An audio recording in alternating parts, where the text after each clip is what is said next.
Ryan Mercer stood frozen in the elevator of Chicago's most expensive restaurant, gripping his daughter's hand while calculating exactly how many rent payments this one dinner would cost him. The doors opened to reveal crystal chandeliers and men in suits worth more than his truck. He'd promised his late wife he'd bring Chloe here someday. What he didn't know was that the woman about to walk through those same doors had come to sign away her entire billion-dollar empire, and that their collision would unravel both their lives in ways neither could survive alone. If you want to see how a single father's desperate promise and a billionaire's final night collide into something neither expected, stay until the end. Hit that like button and drop a comment with your city so I can see how far this story travels. Dark Shamani's. The elevator ride to the 38th floor felt like ascending into another world Ryan Mercer had no business entering. His palms were sweating inside the cheap dress gloves he'd bought that morning at a department store closeout. Beside him, 8-year-old Chloe pressed her nose against the glass wall, watching Chicago shrink beneath them in a glittering sprawl of lights that seemed to go on forever. "Dad, are we really eating in the clouds?" she whispered. Ryan managed a smile that didn't quite reach his eyes. "Close enough, sweetheart." The elevator chimed softly. The doors parted onto a scene that made Ryan's stomach drop in a way the rapid ascent hadn't. The restaurant stretched before them like something from a movie he couldn't afford to watch, floor-to-ceiling windows overlooking the city skyline, tables draped in fabric that probably cost more than his monthly salary, waiters moving with the kind of silent precision that came from serving people who expected perfection. A massive chandelier dominated the center of the space, catching light and scattering it in ways that made everything shimmer. Ryan's worn suit suddenly felt like it was made of burlap. He'd borrowed it from his supervisor at the power plant, a man 3 inches shorter and 20 pounds lighter. The sleeves didn't quite reach his wrists. The shoulders pulled tight across his back every time he moved. He'd spent 2 hours that afternoon watching YouTube videos on how to tie a proper Windsor knot, and he still wasn't sure he'd gotten it right. "Reservation for Mercer," he told the hostess, a woman whose outfit probably cost more than his daughter's entire wardrobe. "Party of 2. She smiled with the kind of professional warmth that never touched her eyes and checked her tablet. For a horrible moment, Ryan thought she might tell him there'd been some mistake, that the reservation he'd made 3 months ago had vanished, that people like him weren't actually allowed in places like this. But she simply nodded and gestured for them to follow. They wove through tables where men and women sat in clothes Ryan couldn't even name, discussing things he barely understood. He caught fragments of conversation, stock portfolios, real estate acquisitions, a yacht someone was having custom built in Italy. One woman was complaining about her summer home in the Hamptons needing renovation. Another man was arguing about whether his daughter should attend Harvard or Yale. Ryan's hand tightened on Chloe's shoulder. She didn't seem to notice the stares, the way eyes followed them across the room, marking them as outsiders. She was too busy gazing at everything with the wonder of a child who still believed the world was full of magic. Their table was near the windows, which Ryan had specifically requested when making the reservation. Emma had always talked about eating somewhere you could see the whole city at once, somewhere that made you feel like you were floating above all the problems down below. She'd circled this restaurant in an old copy of Chicago magazine she'd found at the hospital where she worked. "Someday," she'd said, her finger tracing the pictures, "when we can afford it." That someday never came. Emma died 3 years ago when the hospital burned, trapped on the 4th floor while trying to evacuate patients. They'd found her body near the stairs, one hand still gripping a wheelchair. Ryan pulled out Chloe's chair, then his own. The menu arrived in leather folders that probably cost more than his work boots. He opened it and felt his throat go dry. He'd known it would be expensive. That's why he'd been saving for 9 months, skipping lunches, taking double shifts, fixing neighbors' appliances for cash on weekends. But seeing the numbers in print was different. The cheapest entree cost $80. A steak ran $200. "Dad, what's foie gras?" Chloe asked, struggling with the pronunciation. "Fancy food," Ryan said, scanning the menu for anything that might appeal to an 8-year-old. "How about the chicken or pasta? Can I get dessert?" Ryan looked at the dessert prices and did the math in his head. With tax and tip, this meal was going to cost him almost everything he'd saved. There'd be nothing left for Chloe's winter coat, which she desperately needed because last year's barely reached her wrists anymore. Nothing for the leak in the bathroom that was getting worse. Nothing for the stack of medical bills still sitting in his kitchen drawer, the ones with Emma's name that the collection agencies kept calling about. But he'd made a promise, to Emma, to himself, that Chloe would have at least one memory of something beautiful, something her mother had dreamed about. "Yeah, baby," he said, "you can get dessert." A waiter appeared at their table, moving with that same ghost-like silence. His name tag read Laurent, and his accent was French or something close to it. He took their drink order, water for both of them, with a subtle expression that Ryan couldn't quite read but felt like judgment. Around them, the restaurant hummed with muted wealth, quiet laughter from nearby tables, the gentle clink of expensive silverware on expensive plates. Someone was talking loudly about a merger that would revolutionize the industry. A woman at the next table was showing off an engagement ring that caught the light like a tiny sun. Ryan caught his reflection in the window and looked away quickly. His face was weathered from years working outdoors, his hands rough despite the gloves. There was a scar on his temple from when a piece of equipment had broken loose last winter, and his haircut was the result of Chloe's elementary school having a fundraiser where parents could get trimmed for $10. He looked exactly like what he was, a guy who fixed generators and went home smelling like diesel fuel and sweat. "Dad, that lady keeps looking at us," Chloe said quietly. Ryan followed her gaze to a table across the room where 3 women sat drinking wine that probably cost more per glass than Ryan made in a day.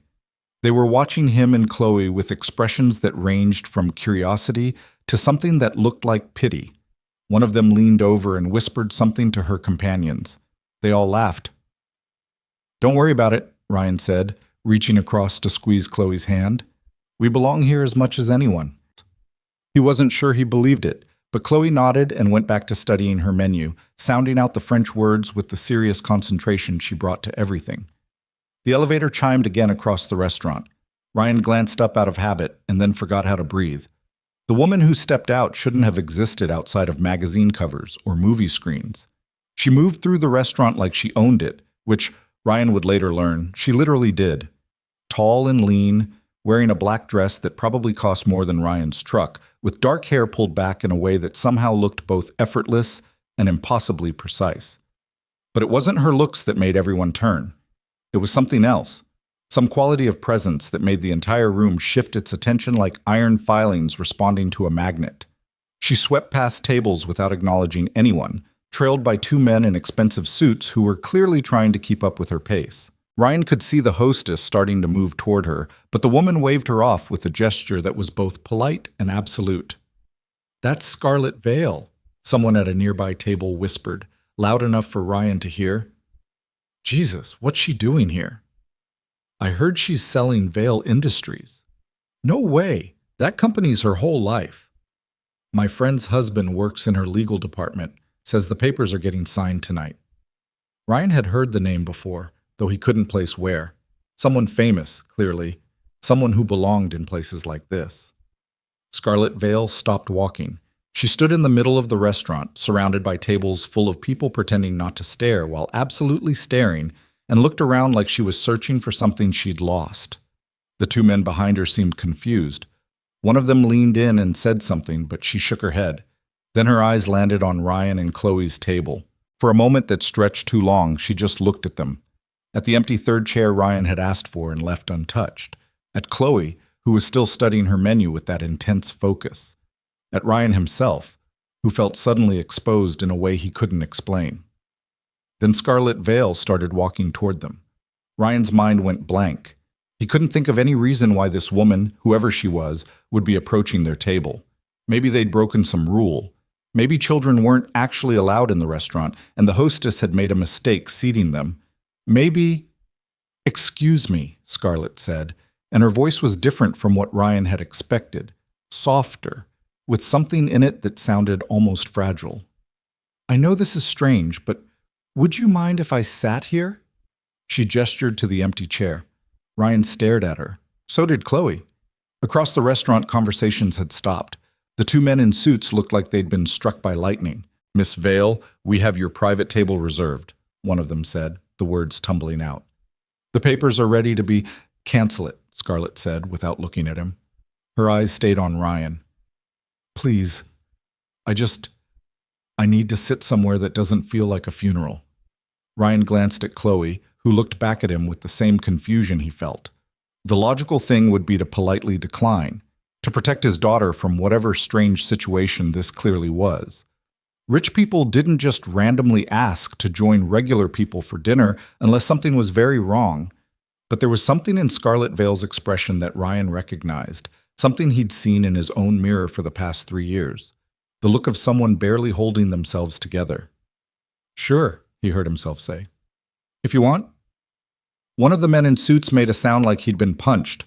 The other one was already pulling out his phone, clearly about to make very urgent calls to very important people.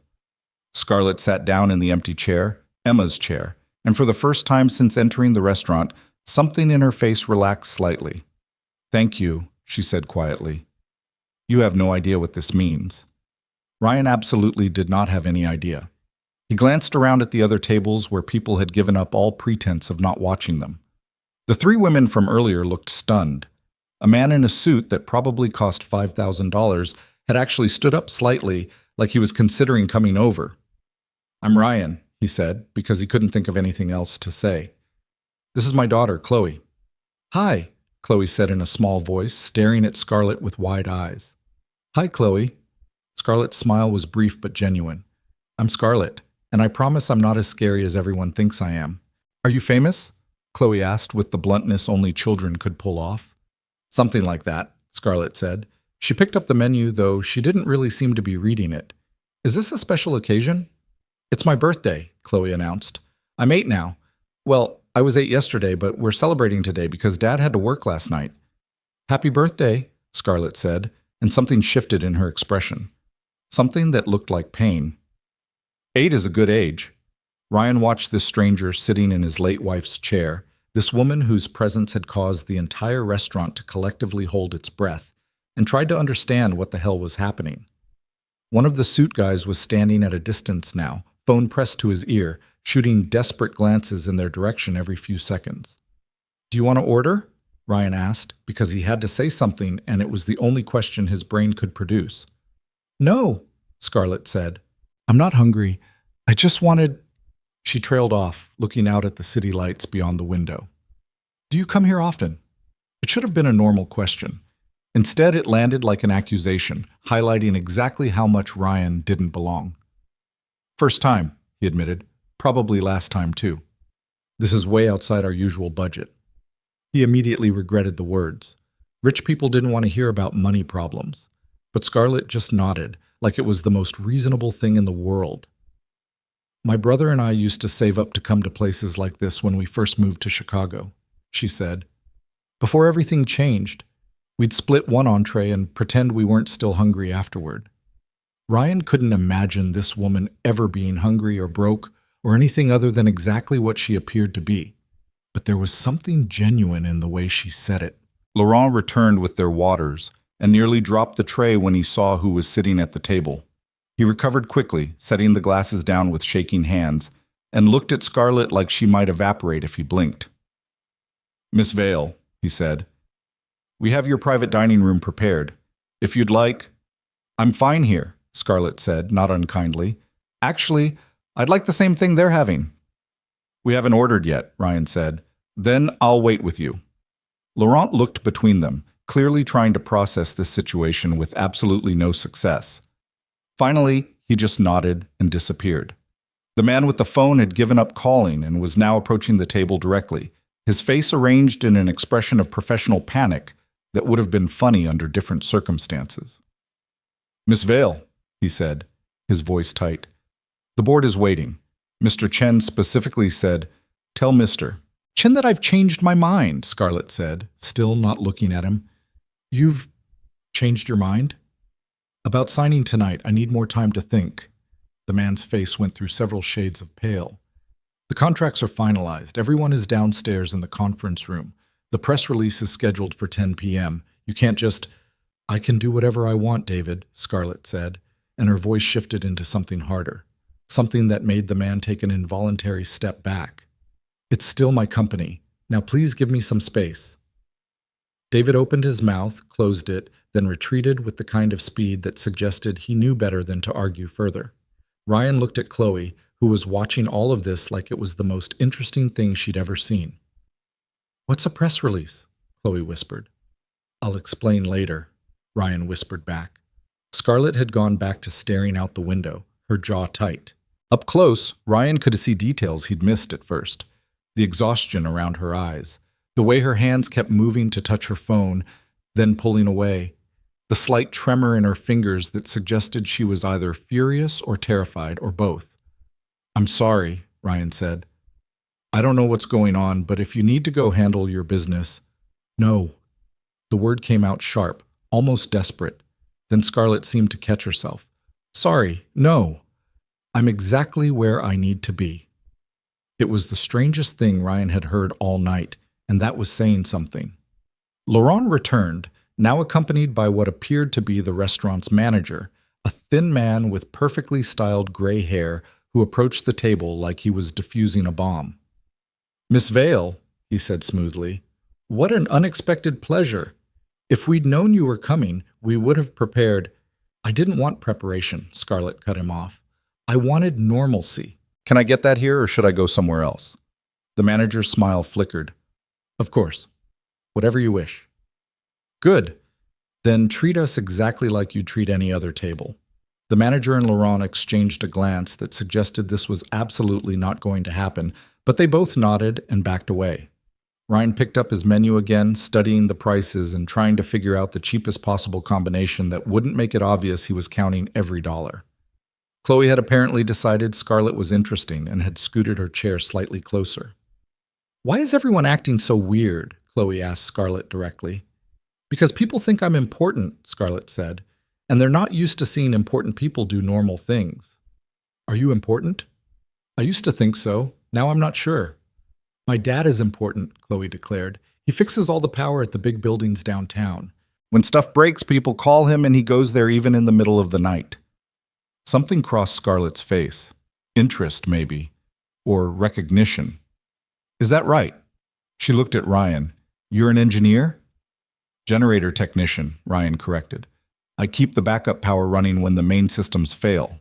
Hospitals, data centers, places that can't afford to go dark." "That sounds important to me."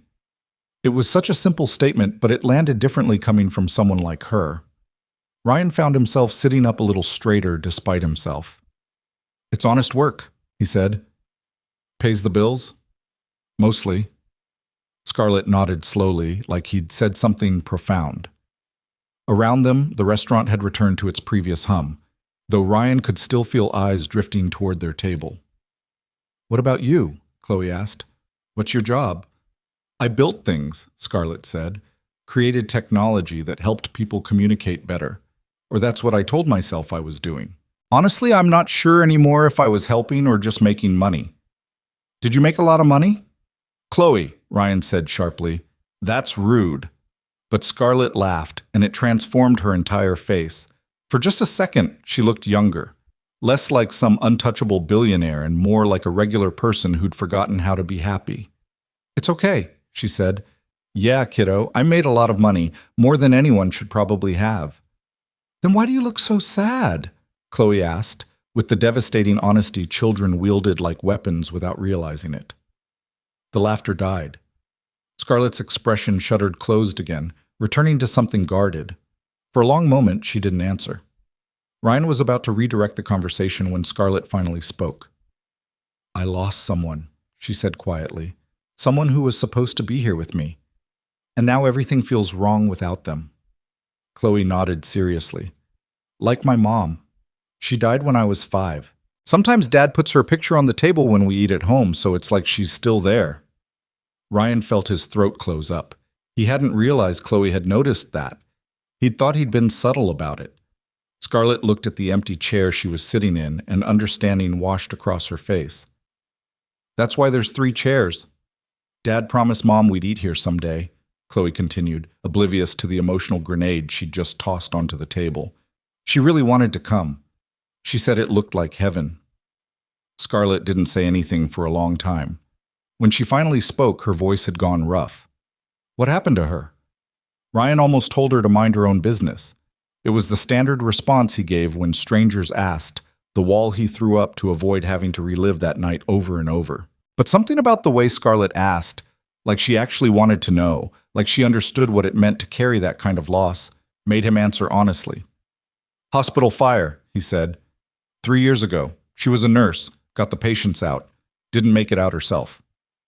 St. Catherine's, Scarlett said, and it wasn't a question. Ryan's head snapped up.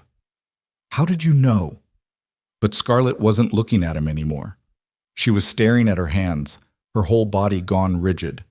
The two men in suits were watching from across the room, clearly debating whether to approach again. Scarlett, Ryan prompted. My brother died 2 months after that fire, she said flatly. Cardiac arrest. He'd been waiting for specialized monitoring equipment that was supposed to arrive at the hospital 3 weeks earlier. But the company that manufactured it delayed the shipment because they wanted to prioritize more profitable markets first. By the time it arrived, it was too late. The words landed like stones. Ryan heard himself breathing but couldn't seem to find anything to say. The equipment was supposed to go to St. Catherine's, Scarlett continued, her voice frighteningly empty. If it had been there on time, if the hospital systems hadn't been destroyed in the fire, if any single thing had been different. She stopped, took a breath. Anyway, that's why I look sad, as your daughter so accurately pointed out. Chloe had gone quiet, sensing she'd stumbled into something bigger than she could understand. She reached out and put her small hand on Scarlett's arm. I'm sorry your brother died, she said seriously. I bet he was nice. Scarlett's eyes went bright, like she might cry, but she blinked it away and managed something that almost resembled a smile. He was. The best person I ever knew, Laurent returned, mercifully interrupting the moment. They ordered chicken for Chloe, the cheapest steak for Ryan, and Scarlett ordered the same thing they did despite the menu offering dozens of more expensive options. When the waiter suggested wine pairings, Scarlett waved him off. Just water, she said, same as them. After Laurent left, an uncomfortable silence settled over the table. Ryan tried to think of something to say that wouldn't make everything worse, but it was Chloe who broke the quiet. Do you want to see my drawing? She asked Scarlett, pulling a folded piece of paper from her pocket. I made it at school. Scarlett took it carefully, unfolding it to reveal a crayon picture of 3 stick figures under a rainbow. A tall figure labeled Dad, a smaller one labeled Me, and a third one with wings labeled Mom. That's beautiful, Scarlett said, and meant it. You can have it if you want, Chloe offered, for your brother, so he has something nice wherever he is. Ryan saw Scarlett's composure crack, just for a second. Her hand tightened on the paper and her jaw clenched, and she looked like she was physically holding herself together by force of will alone. Thank you, she managed. That's the kindest thing anyone's done for me in a very long time. She folded the drawing carefully and tucked it into her purse, and Ryan saw her hand shake as she did it. Their food arrived, and for a while they ate in relative silence. The meal was everything the prices promised. Perfectly prepared, beautifully presented, the kind of food you didn't just taste but experienced. Chloe made happy sounds with each bite. Ryan tried not to think about the fact that this single meal was costing him 3 months of groceries. Can I ask you something? Scarlett said eventually, looking at Ryan. And you can tell me it's none of my business. Go ahead. Why this restaurant? Why tonight? If it's this expensive? Ryan set down his fork. Because I promised. Her mother and I, we made all these plans. Things we were going to do together. Places we were going to take Chloe. And then Emma died. And suddenly I was alone with a 5-year-old and a mortgage and medical bills, and I realized we weren't going to do any of it. I couldn't afford it. I could barely afford to keep us housed and fed. He stopped, surprised at how easily the words were coming. He never talked about this, not to anyone. But Chloe kept asking about the places her mom wanted to go, he continued. And I kept making excuses. And I realized she was going to grow up thinking her mother's dreams didn't matter. So I saved up. Took 9 months. And here we are. Scarlett listened with the intensity of someone hearing something that mattered. That must have been hard. Everything's hard, Ryan said. You just pick which hard things you're willing to do. Across the restaurant, a commotion had started. A group of men in expensive suits had stood up from their table and were heading in their direction. Ryan recognized the type immediately. Finance guys, the kind who wore their wealth like armor and treated everyone else like props in their personal movie. The leader of the group, a man with silver hair and a watch that probably cost more than Ryan's yearly salary, stopped at their table with a smile that didn't reach his eyes. "Scarlet Vale," he said, like he was greeting an old friend instead of interrupting their dinner. "What a surprise. I heard rumors you were selling Vale Industries. Didn't believe it until now." "Hello, Marcus," Scarlett said, her voice carefully neutral. "We're having a private dinner." "I can see that." Marcus's eyes swept over Ryan and Chloe with the kind of assessment that priced them and found them wanting. "Didn't know you were into charity work these days." Ryan felt his jaw clench. Beside him, Chloe had gone still in the way children did when they sensed adult tension. "Marcus," Scarlett said, and there was warning in her voice now, "you should go back to your table." "Just saying hello to my favorite billionaire," Marcus continued, ignoring the warning. His companions laughed like it was the funniest thing they'd ever heard. "Though I have to say this is an interesting choice of company. What's the story here? Single dad hoping to impress the rich lady? Maybe score a big payday?" The words hit Ryan like a physical blow. He started to stand, not sure what he was going to do, but knowing he couldn't just sit there, when Scarlett's hand shot out and grabbed his wrist. "Stay," she said quietly. Then she turned to Marcus, and her expression went absolutely cold. "You want to know what's interesting, Marcus? I was going to let you all keep your contracts with Vale Industries when the sale went through.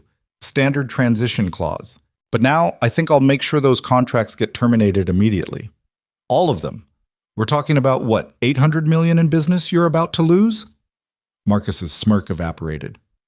"You can't do that." "I own 63% of the company," Scarlett said pleasantly. "I can do whatever I want until the ink dries on the sale papers. And those papers aren't getting signed tonight anymore, so I have all the time in the world to make your lives very difficult." "Scarlett, be reasonable." "Reasonable?" Scarlett's voice could have cut glass. "You insult my dinner companions and then ask me to be reasonable? Here's what's going to happen. You and your friends are going to go back to your table. Then you're going to leave, and tomorrow morning you're going to receive notice that your contracts are under review for violations of our ethics clause." "What ethics violation?" "I'll think of something," Scarlett said. "I'm creative like that." Marcus looked like he wanted to argue, but something in Scarlett's expression made him back down. He turned to Ryan instead, probably looking for an easier target. "You have no idea what you're getting into with her," he said. "She'll use you up and throw you away. That's what she does to people." "Get out," Scarlett said, and her voice had gone deadly quiet. "Now!" Marcus finally retreated, his companions following.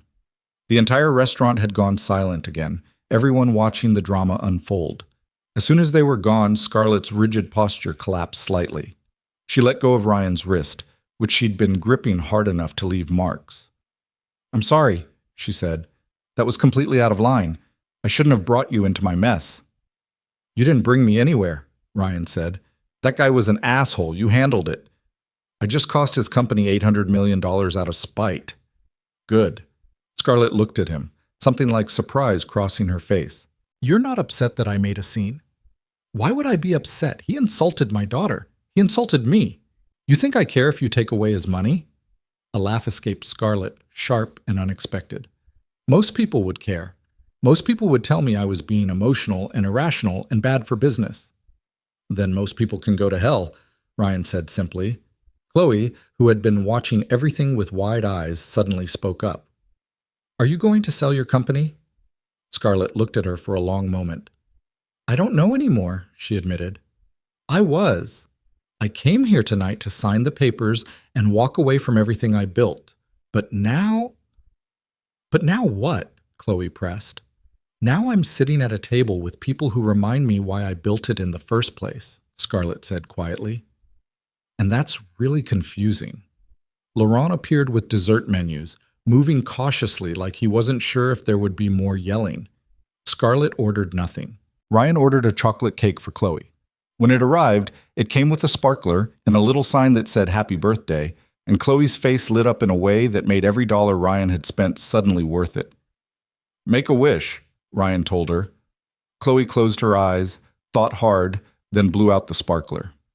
When she opened her eyes, she was looking at Scarlett. "I wish that you'd stay," she said simply, "so we can be friends." Scarlett didn't respond for a long moment. Then she reached across the table and gently touched Chloe's hand. "I'd like that," she said, her voice barely above a whisper. "I'd really like that." They finished dessert while the city glittered below them and the restaurant slowly emptied out. The two men in suits had given up waiting and left, probably to deal with whatever chaos Scarlett had caused by not signing the papers.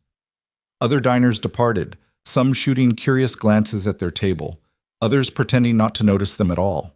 Finally, Ryan looked at his watch and realized it was nearly 10, way past Chloe's bedtime.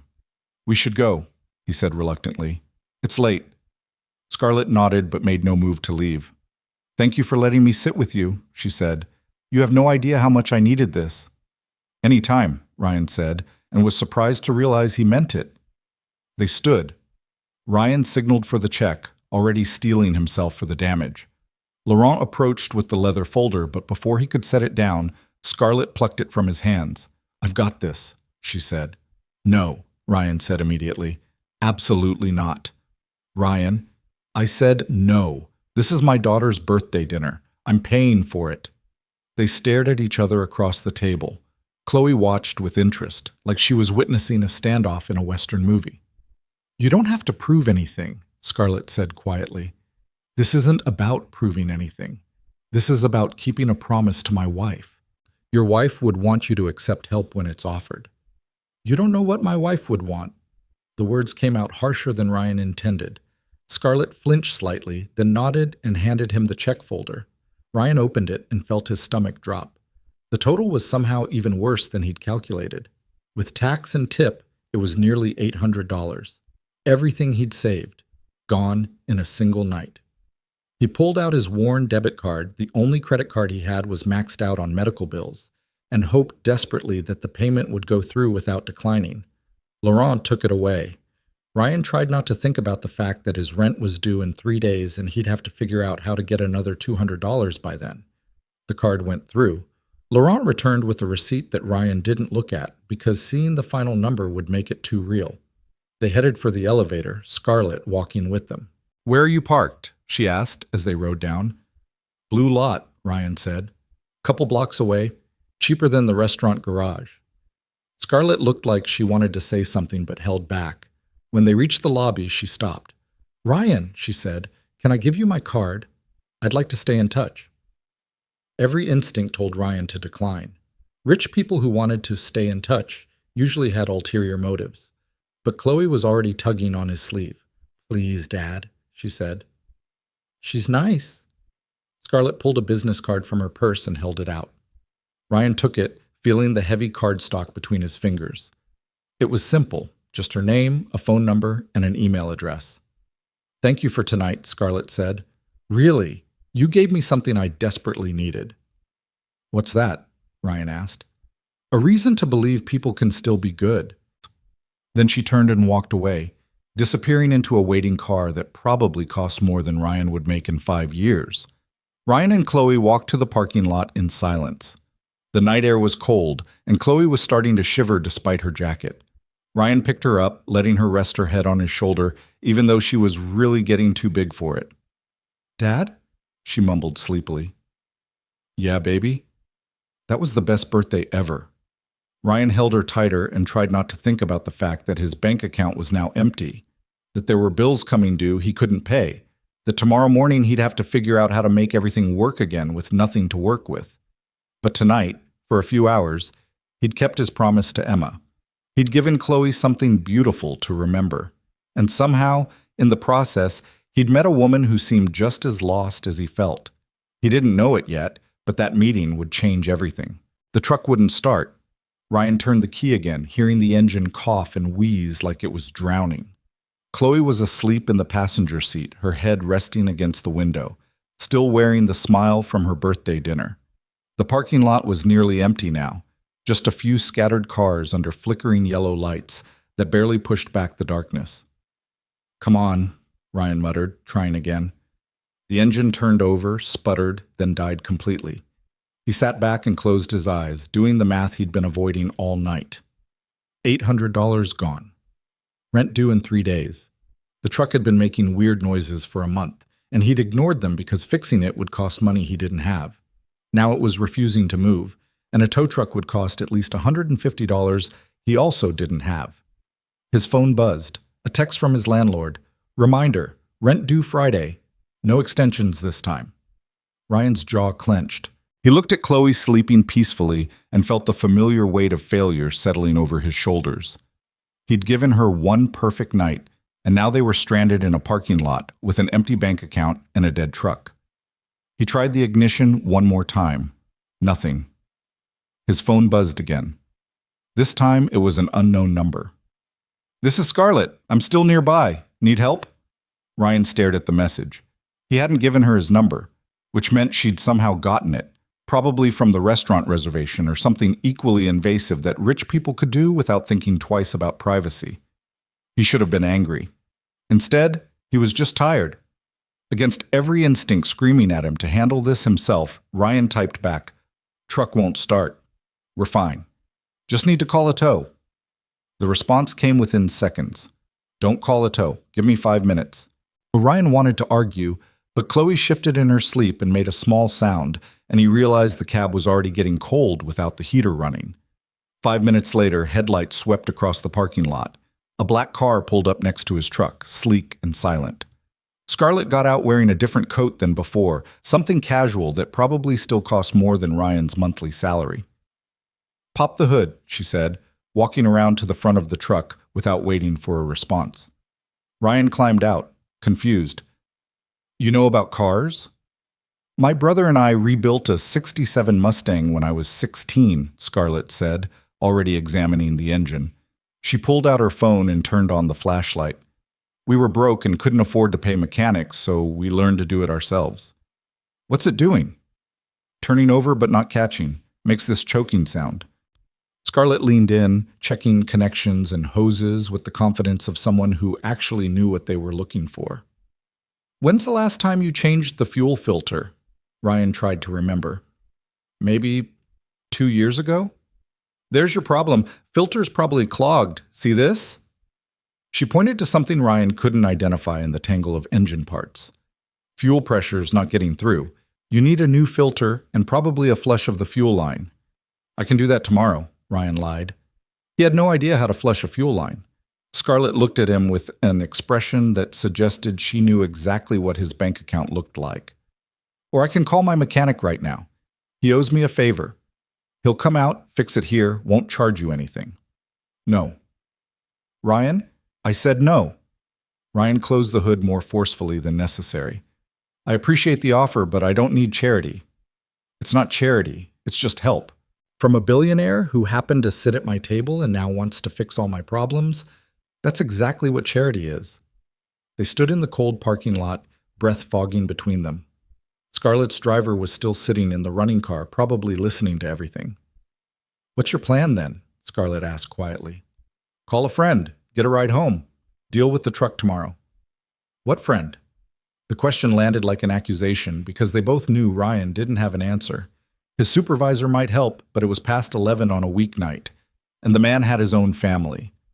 The neighbors he sometimes fixed things for would probably offer a ride, but they lived 20 minutes in the wrong direction, and he'd already asked them for too many favors. "I'll figure it out," Ryan said. Scarlett pulled out her phone. "Just let me—" "Why are you doing this?" Ryan cut her off. "You don't know me. You don't owe me anything. So why do you care if my truck is broken?" Scarlett lowered her phone. For a long moment, she didn't answer. When she finally spoke, her voice was different, smaller. "Because no one helped me when I needed it," she said. "When my brother got sick, I had to fight every single person at that hospital just to get basic information about his treatment. I had to threaten lawsuits to see his medical records. I watched him die because a corporation chose profits over human lives, and nobody cared enough to fight for him except me. So now when I see someone struggling, I can't just walk away, even if they don't want my help."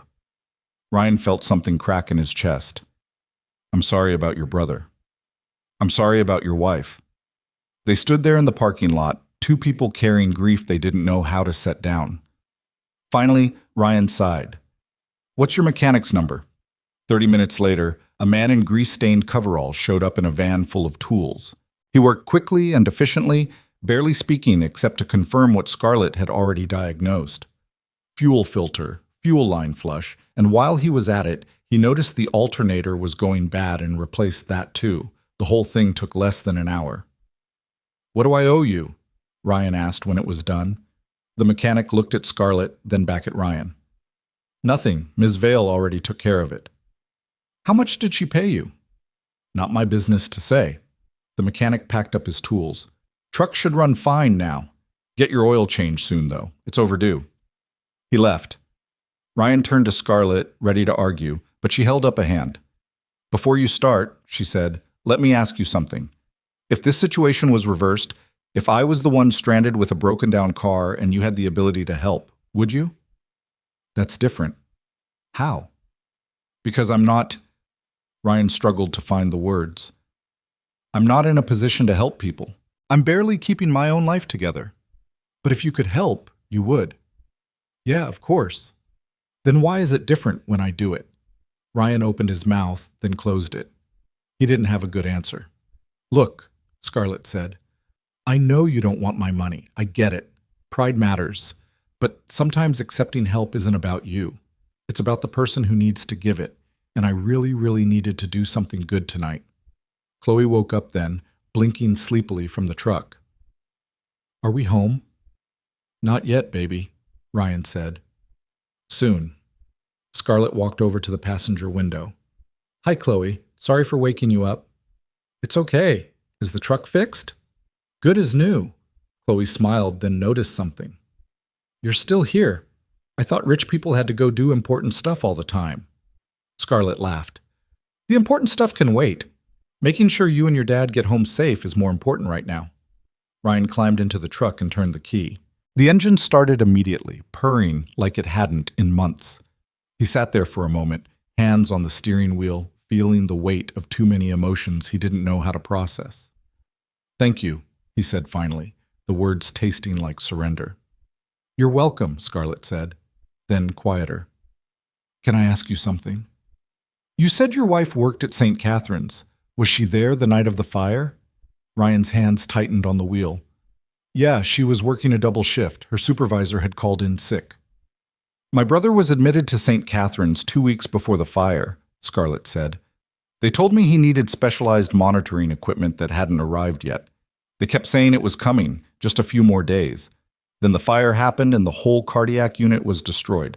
They transferred him to another hospital, but by then it was too late. The damage was done.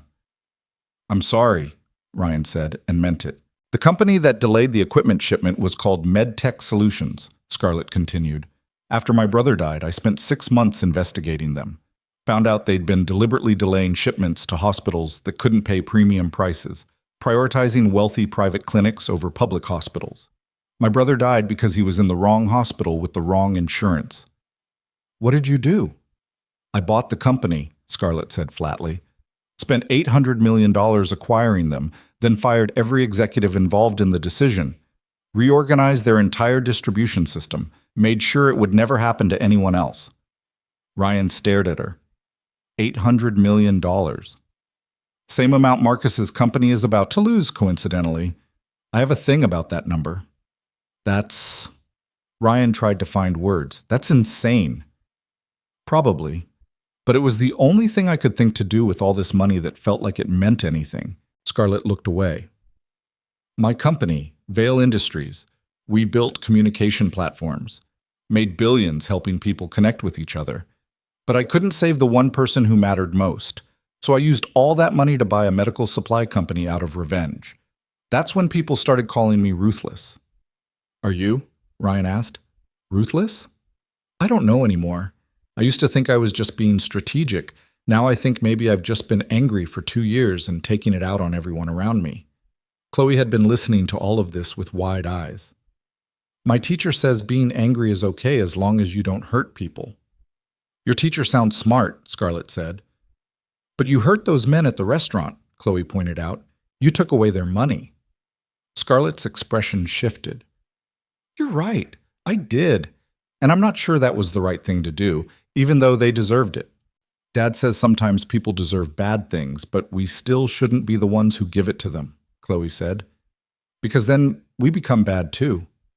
Ryan felt heat creep up his neck. Chloe, that's not exactly... No, she's right, Scarlett interrupted. She crouched down to be eye level with Chloe through the window. You're absolutely right. Thank you for being honest with me. Chloe nodded seriously. You should say sorry to those men. I don't think they want to hear sorry from me. Probably not, Chloe agreed, but you should say it anyway. That's what being a good person means, even when it's hard.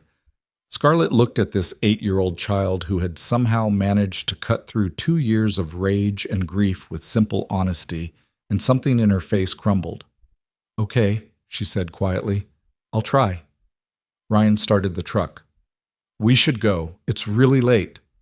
Wait, Scarlett said. Can I see you both again? Not as charity or whatever, just as friends? Ryan hesitated. Every instinct told him to keep distance between their worlds. Rich people didn't stay friends with broken-down mechanics who could barely pay rent, but Chloe was already nodding enthusiastically. Can she come to my school show? Chloe asked.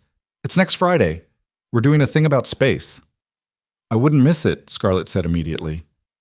You don't have to, Ryan started. I want to, Scarlett cut him off.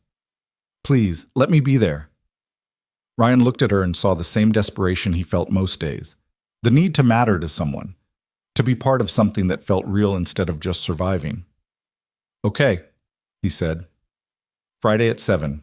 Lincoln Elementary. I'll be there. They drove home through empty streets while Chloe chattered about her space show costume. Ryan only half listened, his mind still back in that parking lot with Scarlett's confession echoing in his head.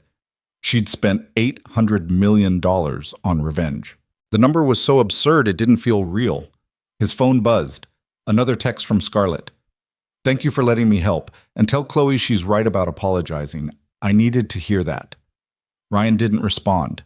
He focused on driving, on getting Chloe home safely, on not thinking about the fact that his life had somehow gotten tangled up with a billionaire who was either incredibly generous or incredibly broken, or possibly both.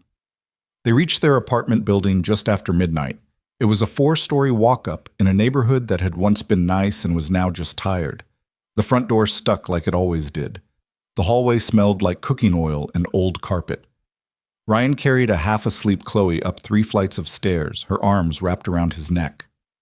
Dad? She mumbled as he unlocked their door. Yeah, baby. I like Scarlett. She's sad like us, but she's trying not to be. Ryan got her into bed without bothering to change her clothes. As he pulled the blanket up, Chloe grabbed his hand. Do you think Mom would like her? The question hit Ryan in the chest. He thought about Emma, who'd always seen the best in people, who'd spent her life taking care of strangers in hospital beds, who'd probably tell him to stop being stubborn and let someone help for once. Yeah, he said softly. I think she would. Chloe smiled and closed her eyes. Within minutes, she was asleep. Ryan walked into their tiny kitchen and finally looked at the receipt from dinner. $847. His entire savings gone. He opened his laptop and checked his bank account. $312 remaining until his next paycheck in 6 days. Rent was $700, due in 3 days. He was $500 short with no way to make it up. Ryan sat at the kitchen table with his head in his hands, trying to figure out how he'd gotten here. He'd done everything right, worked every shift available, never spent money on anything unnecessary, kept them fed and housed and alive. And still it wasn't enough. His phone buzzed again. This time it was an email notification. Subject line, Payment Received, Medical Collections Account. Ryan's heart stopped. He opened the email. Dear Mr. Mercer, this notice is to inform you that your outstanding balance of $47,832.18 for services rendered to Emma Mercer has been paid in full by an anonymous benefactor. Your account is now closed. No further action is required. Ryan read it 3 times. Then he opened the collections company's website and logged into his account. The balance showed 0. She'd paid off Emma's medical debt, $47,000, just erased, like it was nothing. Ryan felt something break inside him, Rage and relief and shame all tangled together until he couldn't separate them.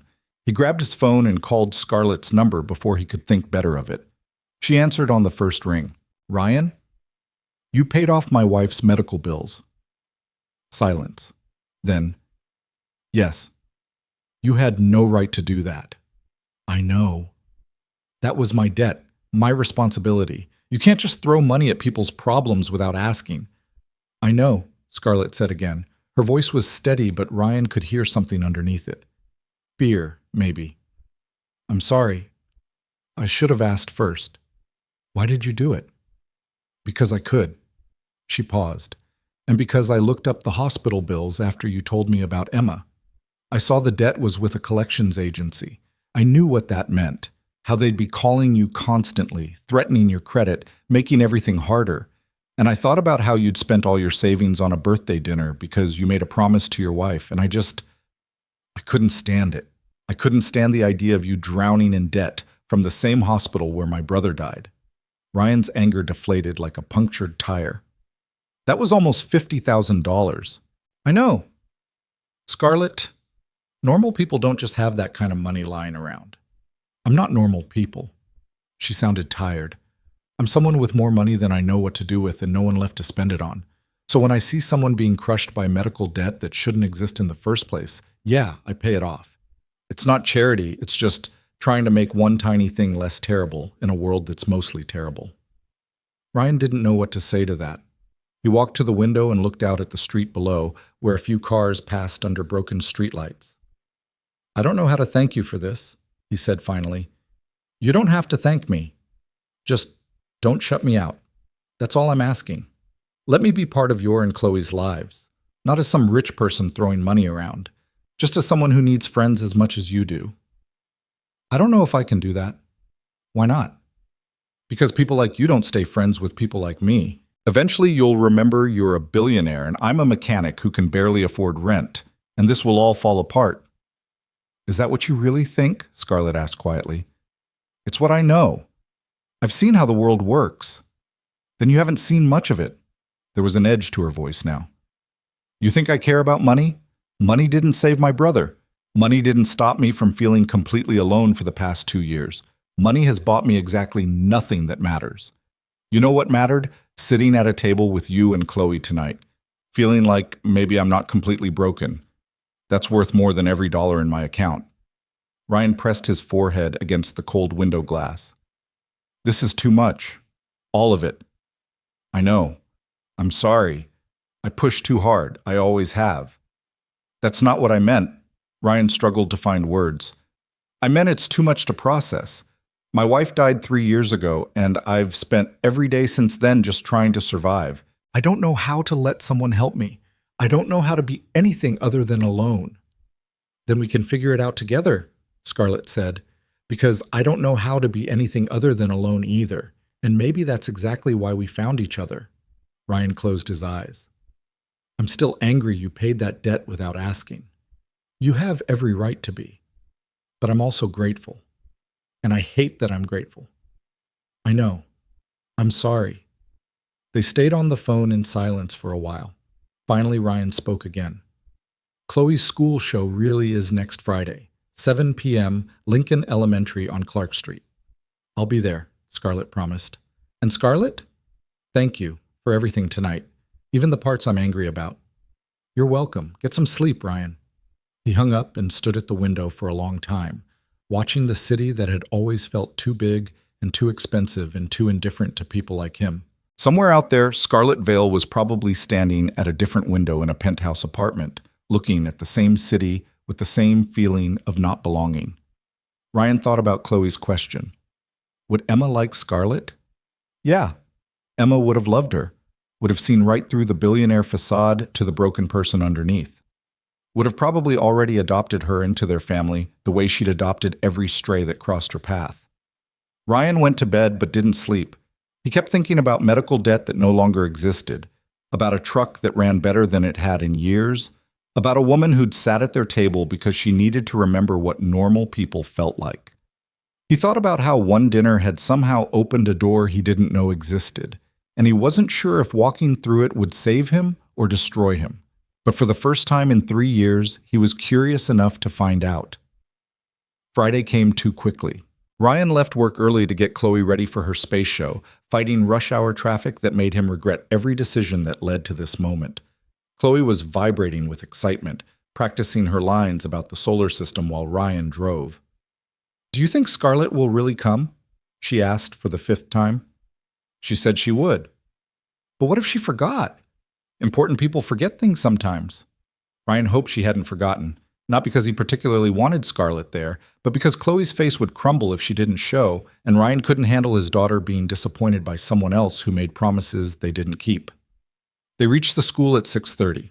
The auditorium was already filling with parents holding phones and cameras, grandparents, younger siblings running around despite teachers asking them not to. Ryan found a seat in the middle section, saving the one next to him, even though he wasn't sure Scarlett would actually appear. 6:45. No Scarlett. 6:55. Still nothing. Ryan felt his jaw tighten. Of course she wasn't coming. She'd probably gotten pulled into some business meeting or decided this whole thing was beneath her, or simply forgotten that regular people's lives continued without her. At 6:59, the auditorium lights started dimming. Parents rushed to their seats. The principal walked on stage to welcome everyone. Then Scarlett Vale slipped into the seat next to Ryan, slightly out of breath, still wearing what looked like business clothes under a long coat. "Sorry," she whispered. "Board meeting ran late. Did I miss anything?" "It's just starting." "Good." She settled in, looking around at the elementary school auditorium like it was the most interesting place she'd ever been. Several parents nearby had recognized her and were whispering, but Scarlett seemed oblivious. The show started. Kids dressed as planets paraded across the stage while enthusiastic teachers provided narration. Chloe was Mars, wearing a red costume Ryan had spent 2 nights sewing together from supplies he'd found at a thrift store.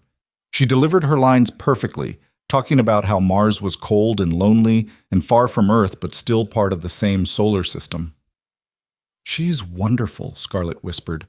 Ryan watched his daughter and felt his chest tighten with pride. "Yeah, she is." After the show, kids poured into the auditorium to find their families.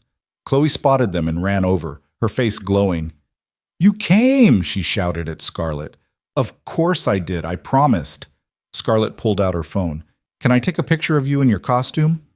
Chloe posed dramatically while Scarlett took several photos. Other parents were staring now, some trying to approach, but Scarlett kept her attention focused entirely on Chloe. "You were the best planet up there," Scarlett declared. "I was the only Mars," Chloe pointed out logically. "Exactly. Unmatched." They left the school together, Chloe still chattering about the show. Outside, Ryan noticed a black car waiting at the curb, Scarlett's driver. "Can we give you a ride somewhere?" Scarlett offered. "Maybe dinner?" Ryan was about to decline when Chloe jumped in. "Can we go to that place with the good pizza? Dad's always saying we can't afford it, but maybe today we can." "Chloe," Ryan said sharply. "What? I'm just asking." Scarlett looked at Ryan. "What pizza place?" "Nothing fancy, just a spot near our apartment. Really, we should just head home." "Or," Scarlett said carefully, "we could go to this definitely not fancy pizza place, and I could buy dinner, and you could not argue about it because your daughter just performed her heart out on stage and deserves to celebrate." Ryan wanted to argue, but Chloe was looking at him with such hope, and honestly, he was exhausted from fighting. "Fine," he said, "but we're going in my truck. You can follow if you want." They ended up at Marco's Pizza, a neighborhood joint with plastic booths and grease-stained menus. Scarlett looked more out of place than she had at the expensive rooftop restaurant, but she slid into the booth across from Ryan and Chloe without hesitation. "What's good here?" she asked. "Everything," Chloe declared, "but especially the pepperoni."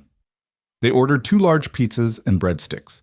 While they waited, Chloe told Scarlett about school, about her best friend Maya, who was moving away next month, about the book report she had due next week. Scarlett listened like it was the most important conversation she'd ever had. "What about you?" Chloe asked eventually. "Do you have kids?" "No," Scarlett said, something flickering across her face. "Why not?" "Chloe," Ryan warned. "It's okay," Scarlett said. She thought for a moment. I guess I never found the right person to have kids with. And then I got so busy building my company that I stopped thinking about it.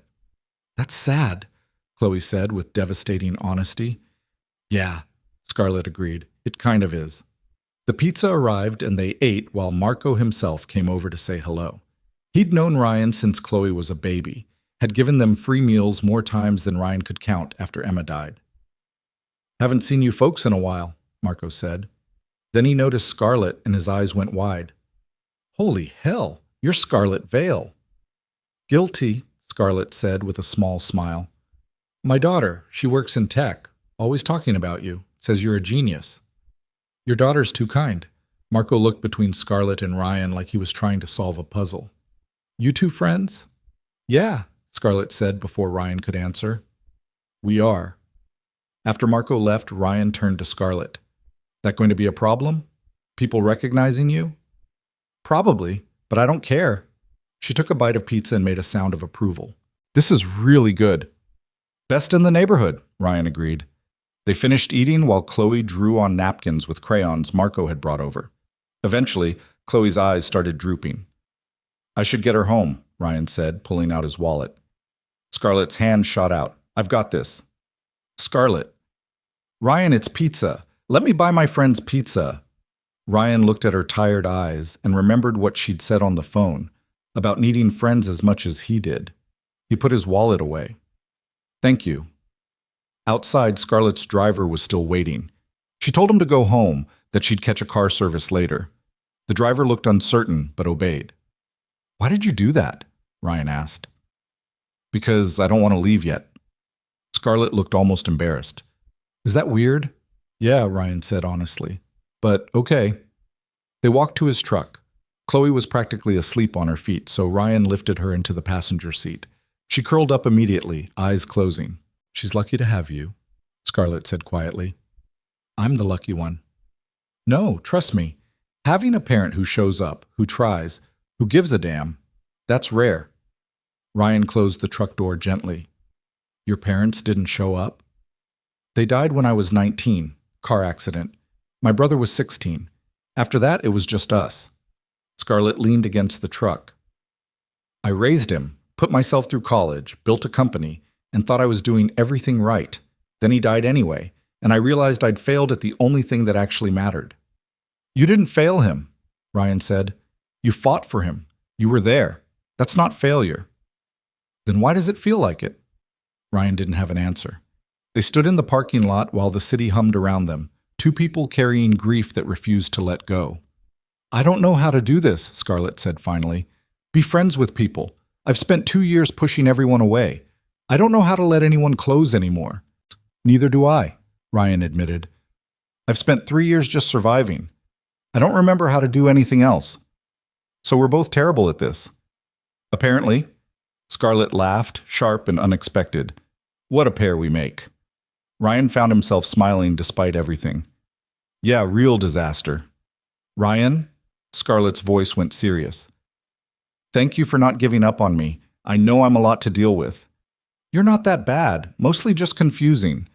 I can work with confusing. Ryan opened his door. I should get Chloe home. Wait. Scarlett pulled something from her pocket. A business card, different from the one she'd given him before. This is my personal number, not the office line. If you ever need anything, and I mean anything, call me, okay? Ryan took the card. Okay. I mean it. 3 a.m. and your sink explodes? Call me. Chloe's sick and you need help? Call me. You just want to talk to someone who gets it? Call me. Why? Ryan asked. Why do you care this much? Scarlett looked at him for a long moment. Because you're the first person in 2 years who's treated me like a human being instead of a bank account or a business opportunity. And I'm not ready to lose that. Ryan didn't know what to say to that kind of honesty, so he just nodded and climbed into his truck. As he drove away, he watched Scarlett in the rearview mirror, standing alone in the parking lot, and wondered if maybe they were both exactly what the other needed to stop feeling so lost.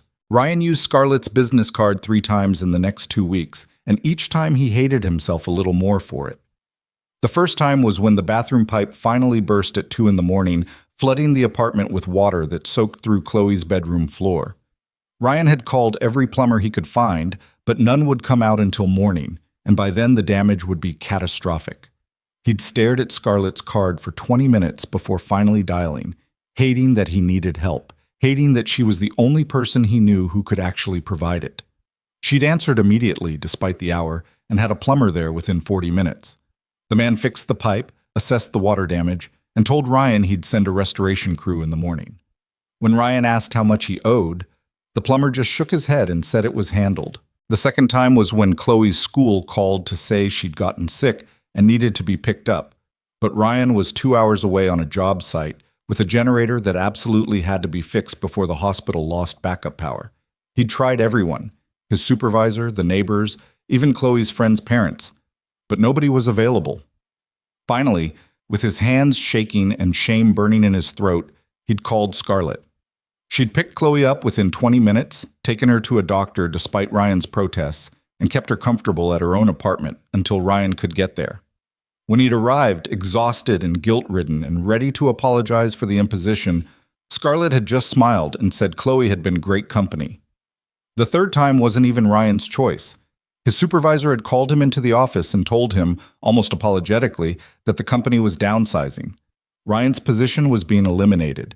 He had 2 weeks. Ryan had sat in his truck in the parking lot afterward, staring at nothing, doing math that didn't work no matter how many times he ran the numbers. Without a job, he couldn't pay rent. Without rent, he and Chloe would be homeless. He had maybe 3 months of expenses saved up if he was very careful, and finding a new job in his field could take that long or longer. He hadn't called Scarlett that time, but somehow she'd known anyway. His phone rang an hour after he'd gotten the news, and when he answered, she'd said, "I heard about your job. I'm sorry." "How did you hear?" Ryan asked, too tired to be angry about her somehow having information about his life. "Your supervisor's wife works in my legal department. She mentioned it. Are you okay?" "No, not really. Can I help?" "I don't know how you could." "Let me buy you coffee, just coffee, and we'll talk about it." They met at a diner near Ryan's apartment, the kind of place with cracked vinyl booths and coffee that tasted burnt but cost $1. Scarlett showed up in jeans and a sweater, looking more like a regular person than a billionaire, though Ryan noticed people still stared. "I've been thinking," she said once they'd ordered, "and before you immediately say no, I need you to actually listen." "Okay," Ryan said warily. "I'm starting something. A nonprofit focused on emergency infrastructure in underserved communities. Hospitals, disaster zones, places that need reliable power and communication systems, but can't afford the kind of corporate solutions that exist now." "That sounds good. I need people who understand this work, not just theoretically, but practically. People who've actually spent time in the field fixing systems when they fail." She looked at him directly. "I need someone like you." Ryan's stomach dropped. "Scarlett, before you say no, hear the whole thing. This isn't charity. I'm not creating a position just for you. I was planning this for months since before we met. But I do want you to consider joining once it's operational. Not now. Not as some emergency rescue of your current situation, but in 6 months or a year, once you've had time to think about whether this is something you actually want." "Why are you telling me this now then?" "Because I want you to know you have options.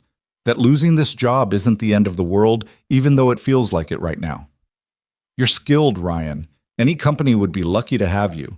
And when you're ready, I'd love for you to consider working on something that actually matters instead of just keeping the lights on for corporations that don't appreciate you." Ryan stirred his terrible coffee and tried to sort through his feelings. Part of him wanted to jump at the opportunity immediately. The other part was screaming that this was exactly what he'd feared. Becoming dependent on Scarlett, accepting opportunities he hadn't earned, turning their friendship into something transactional. "I appreciate the offer," he said carefully, "but I need to find my own way out of this. I can't just take a job from you because we're friends." "Then don't think of it as taking a job from me. Think of it as me offering you an opportunity to do meaningful work because you're qualified, and we happen to also be friends." "Is there a difference?" "A big one. One assumes you're only getting the job because of our personal connection. The other acknowledges that you have skills and experience that would be valuable regardless of whether we'd ever met." Ryan wanted to believe her, but years of scraping by had taught him that when something seemed too good to be true, it usually was. "I'll think about it," he said finally. "In the meantime, I need to focus on finding something now. I've got rent due in 2 weeks and a daughter to feed." "I understand. Just promise me you'll keep that option in mind." "I will." They finished their coffee while Scarlett told him about her plans for the nonprofit. She'd already hired a legal team to handle the paperwork, found office space, started reaching out to engineers and infrastructure specialists. She talked about it with an intensity Ryan recognized, the same focus she'd brought to everything since her brother died. This wasn't just a project to her. It was a mission. "Why this?" Ryan asked. "Why infrastructure specifically?" "Because hospitals fail when the power goes out. Because disaster zones become worse disasters when people can't communicate. Because my brother died partially due to systems that broke down when they were needed most." Her jaw tightened. "I can't bring him back, but I can make sure other people don't die for the same reasons." Ryan understood that kind of grief, the kind that turned into action because sitting still with it would destroy you. Emma had died trying to save people. Scarlett's brother had died because systems failed. They were both trying to make meaning from loss. "It's a good thing you're doing," Ryan said quietly. "It'll be better if you're part of it, but no pressure." Over the next few weeks, Ryan threw himself into the job search. He sent out dozens of applications, went to interviews, followed every lead he could find. The problem was that most companies wanted either young engineers with fresh degrees or experienced people who already had specialized certifications Ryan lacked. He was stuck in a middle ground, too experienced to be cheap, not credentialed enough to be valuable. Meanwhile, money was getting tight.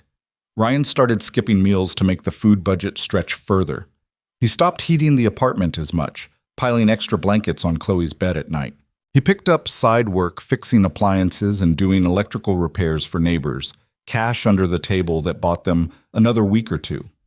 Scarlett kept calling, kept checking in, and Ryan kept pretending everything was fine even though it clearly wasn't. She'd started showing up more often, always with some excuse. She was in the neighborhood. She'd picked up extra food she needed to get rid of. She wanted Chloe's opinion on something. Ryan knew she could see through his pretense, but she never pushed. 6 weeks after losing his job, Ryan was down to his last $200. Rent was due in 3 days, and he was $1,000 short. He'd sold everything he could think to sell. He'd asked for advances from every side job client. He'd even considered payday loans before realizing the interest rates would only make things worse. He was sitting at his kitchen table at midnight, staring at eviction paperwork and trying to figure out where he and Chloe could go if they lost the apartment, when someone knocked on his door. Ryan opened it to find Scarlett standing there with 2 bags of Chinese takeout. "I know it's late," she said, "but I was hungry and I ordered too much and thought maybe you'd help me eat it." It was the thinnest excuse she'd used yet. Ryan should have sent her away. Instead, he stepped aside and let her in. They sat at his kitchen table eating directly from the containers because Ryan didn't want to waste time washing dishes he couldn't afford soap for. Scarlett didn't comment on the cold apartment or the way Ryan was carefully rationing the food or the eviction notice he'd shoved under some papers when she arrived. She just ate her lo mein and told him stories about the nonprofit's progress, keeping the conversation light. Finally, as they were finishing, Scarlett set down her chopsticks and looked at him directly. "How bad is it?" Ryan thought about lying. He'd gotten good at it over the past weeks. But sitting across from someone who'd shown up at midnight with food she definitely hadn't overordered, he found he couldn't. "I'm 3 days from losing the apartment." Scarlett's expression didn't change. "How much do you need?" "It doesn't matter." "Ryan, I'm serious. I can't keep taking from you. It's not fair to either of us." "What's not fair is you losing your home because you're too proud to let someone help." "It's not about pride. It's about..."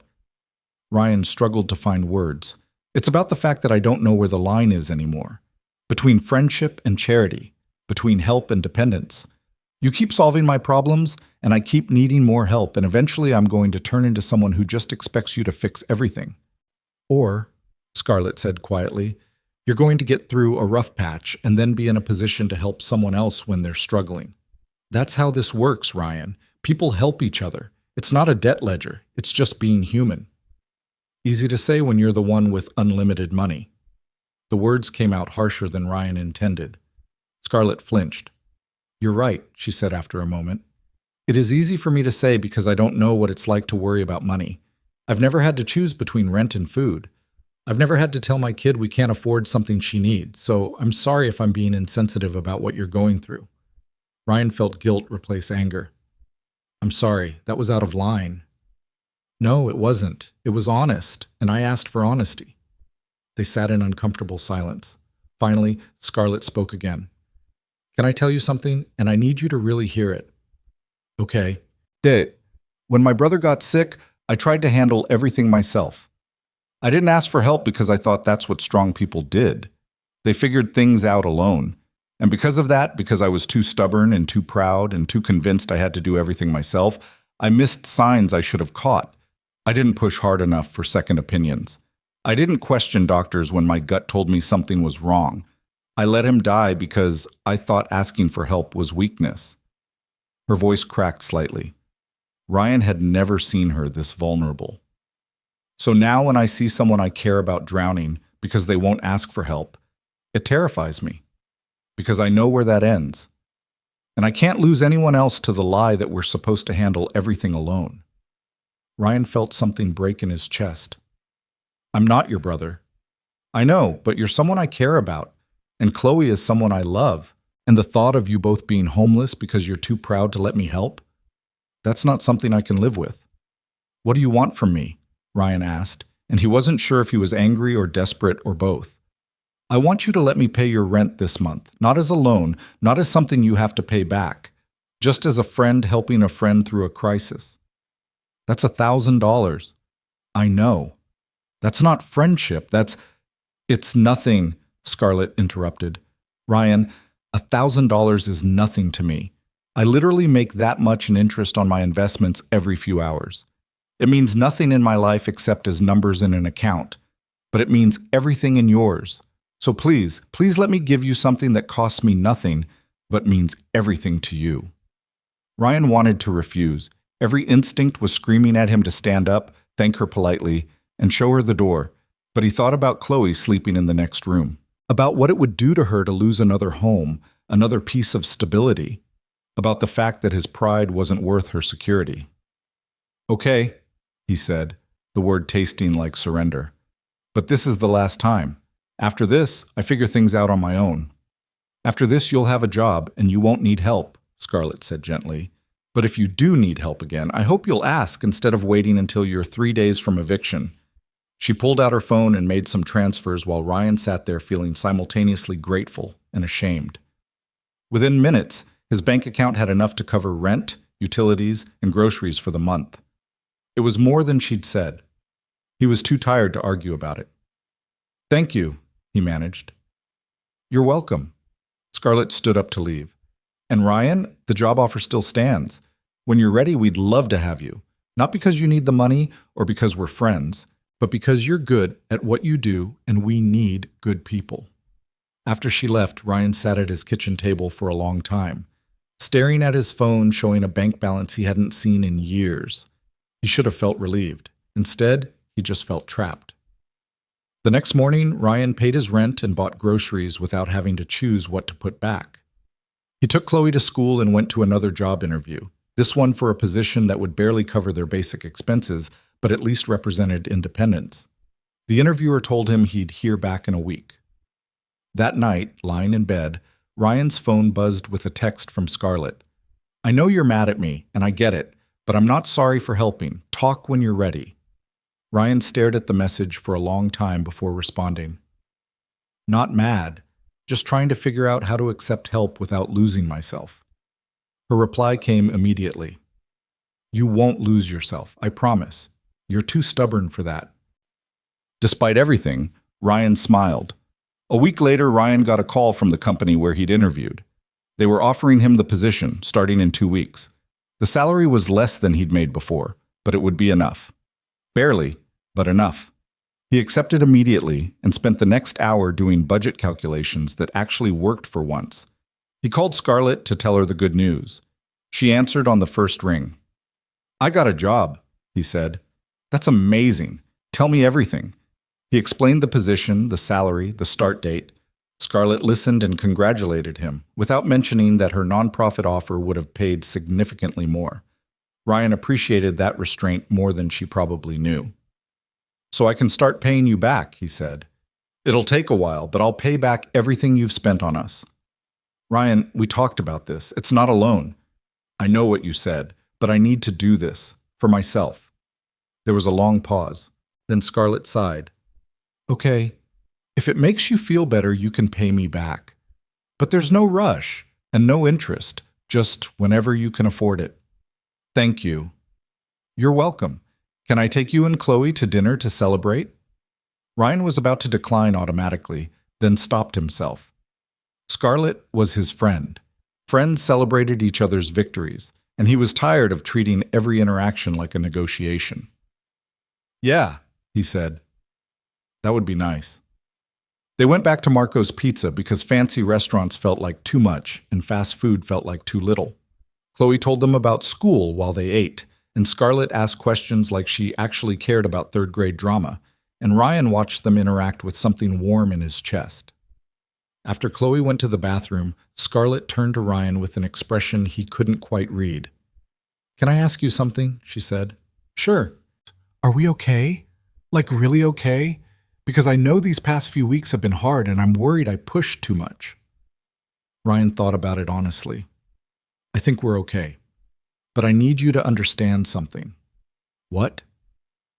"I'm always going to struggle with accepting help. It's not about you, it's about how I was raised, how I've survived, who I am. So sometimes I'm going to pull away or get defensive or act like an ass even though I'm grateful. And I need you to understand that's my issue to work through, not something you need to fix." Scarlett nodded slowly. "I can do that. But you need to understand something too." "What's that?" "I'm always going to want to help people I care about. It's not about control or feeling superior. It's because watching people struggle when I could make things easier feels wrong. So sometimes I'm going to offer help even when you don't want it. And I need you to understand that's coming from care, not pity." "So we're both going to drive each other crazy." "Probably," Scarlett agreed with a small smile. Chloe returned to the table and immediately sensed the shift in mood. "Are you guys having a moment?" she asked suspiciously. "What's a moment?" Ryan asked. "It's what Maya's mom calls it when adults are being weird and emotional at each other." "We're not being weird," Scarlett protested. "Yes, you are. You have that look." "What look?" "The one adults get when they're talking about important things." Chloe made air quotes around the last two words. "It's fine. You can keep having your moment. I'll just eat my pizza." Ryan and Scarlett looked at each other and started laughing. This kid was too perceptive for her own good. The following weeks settled into a new rhythm. Ryan started his new job and threw himself into proving he deserved the position. It was hard work, long hours, difficult problems, constant pressure, but it was honest employment that paid the bills. Scarlett continued building her nonprofit, and occasionally she'd send Ryan articles about infrastructure projects or call to ask technical questions. He helped when he could, offering advice based on his practical experience. They texted most days, nothing important, just checking in. Chloe's school pictures. Funny things that happened at work. Weekend plans. The kind of mundane communication that characterized actual friendship instead of whatever complicated thing they'd been doing before. One night, about a month into Ryan's new job, Scarlett called late. "I'm outside your building," she said without preamble. "Can I come up?" Ryan looked around his apartment, which was its usual state of barely controlled chaos. "Yeah, sure." She appeared at his door a few minutes later, looking disheveled in a way Ryan had never seen. Her hair was pulled back messily. She was wearing sweatpants, and her eyes were red. "Are you okay?" he asked immediately. "Today was the anniversary of my brother's death," she said flatly, "and I spent it at board meetings pretending I was fine, and now I'm not fine, and I didn't want to be alone in my apartment where everything reminds me of him." Ryan stepped aside and let her in. "Chloe's asleep. We can talk in the kitchen." They sat at the table where they'd had so many conversations over the past months. Ryan made tea because he didn't know what else to do. "I'm sorry," Scarlett said. "I shouldn't have just shown up." "You said I could call you any time. That works both ways." "Does it?" "Yeah, it does." Scarlett wrapped her hands around the tea mug. "I thought I was doing better. The nonprofit helps, Feeling like I'm doing something meaningful helps. But today I just kept thinking about how he should be here, how he should have gotten to see me start this organization, how he would have had ideas and opinions and probably would have told me I was doing it all wrong. Tell me about him, Ryan said. Not about how he died, about who he was. So Scarlett talked. She told him about growing up together after their parents died, about how her brother had been the funny one while she was serious, about how he'd supported her business dreams even when they seemed impossible. She talked about inside jokes and shared memories and all the small moments that made someone real instead of just a tragedy. Ryan listened and occasionally asked questions, and slowly the tension in Scarlett's shoulders eased. When she finally went quiet, it felt peaceful instead of painful. "Thank you," she said, "for letting me talk about him. Anytime. Can I ask you something about Emma?" "Sure." "Do you still feel guilty about being okay without her?" Ryan thought about it. "Sometimes, especially when I'm happy, like I'm betraying her by moving on." "Does it get easier?" "Not easier, just different. You learn to carry it instead of letting it crush you." Scarlett nodded like she understood. They sat in comfortable silence until she finally stood to leave. "Scarlett?" Ryan said as she reached the door. "Yeah? I'm glad you came here instead of being alone." She smiled, tired but genuine. "Me too." After she left, Ryan went to bed thinking about loss and friendship, and how sometimes the best thing you could do for someone was just let them not be okay for a while. He thought about Emma, who would have liked Scarlett, who would have told him to stop being so stubborn about accepting help. And he thought about how maybe, finally, he was learning that being strong didn't mean carrying everything alone. His phone buzzed with a text from Scarlett. "Thank you for tonight. You're a good friend." Ryan typed back, "So are you." And despite all the complications, despite the money and the differences in their lives and his persistent discomfort with needing help, that felt like the truest thing he'd said in a long time. The argument started in a hospital parking lot at 2 a.m, which felt appropriate given how everything between them seemed to happen in places where regular people didn't belong. Ryan had called Scarlett's personal number for the first time, his hands shaking so badly he could barely hold the phone.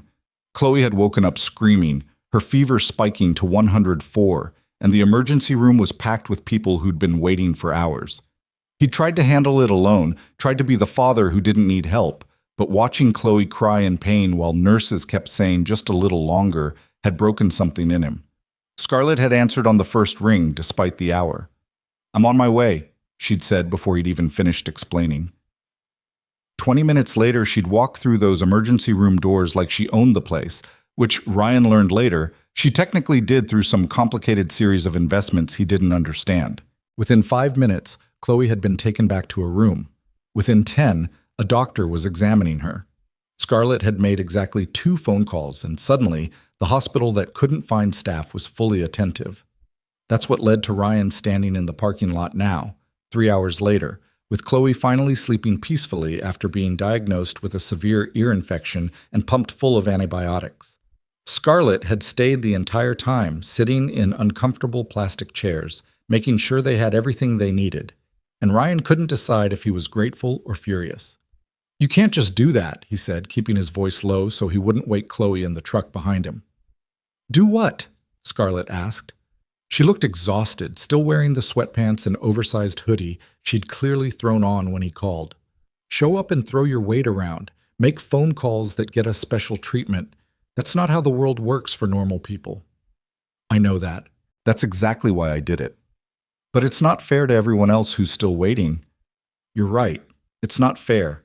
Nothing about our healthcare system is fair, but your daughter was in pain and I had the ability to help, so I did." Scarlett's jaw tightened.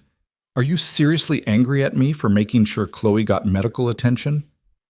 "I'm angry that you made me need you," Ryan shot back. "I called you because I was desperate, and you showed up and fixed everything, and now I'm standing here realizing I can't do this without you, and that terrifies me." Scarlett took a step back like he'd slapped her. "You don't need me. You're doing fine on your own." "I'm not doing fine. I'm drowning, and you keep throwing me life preservers, and every time I grab one, I lose a little more of myself." "That's not what I'm trying to do." "But it's what's happening." Ryan ran his hand through his hair. 3 months ago, I didn't know you existed. Now you've paid off my debt, fixed my truck, gotten my daughter immediate medical care, and probably a dozen other things I don't even know about. How am I supposed to feel like an equal when you can solve all my problems with a phone call? I don't want you to feel like less than me, Scarlett said, her voice cracking slightly. I just want to help. I know, and that's the problem, because I'm starting to rely on you. And what happens when you get tired of playing savior to the broke mechanic and his kid? What happens when you remember you're a billionaire with better things to do? Is that really what you think of me?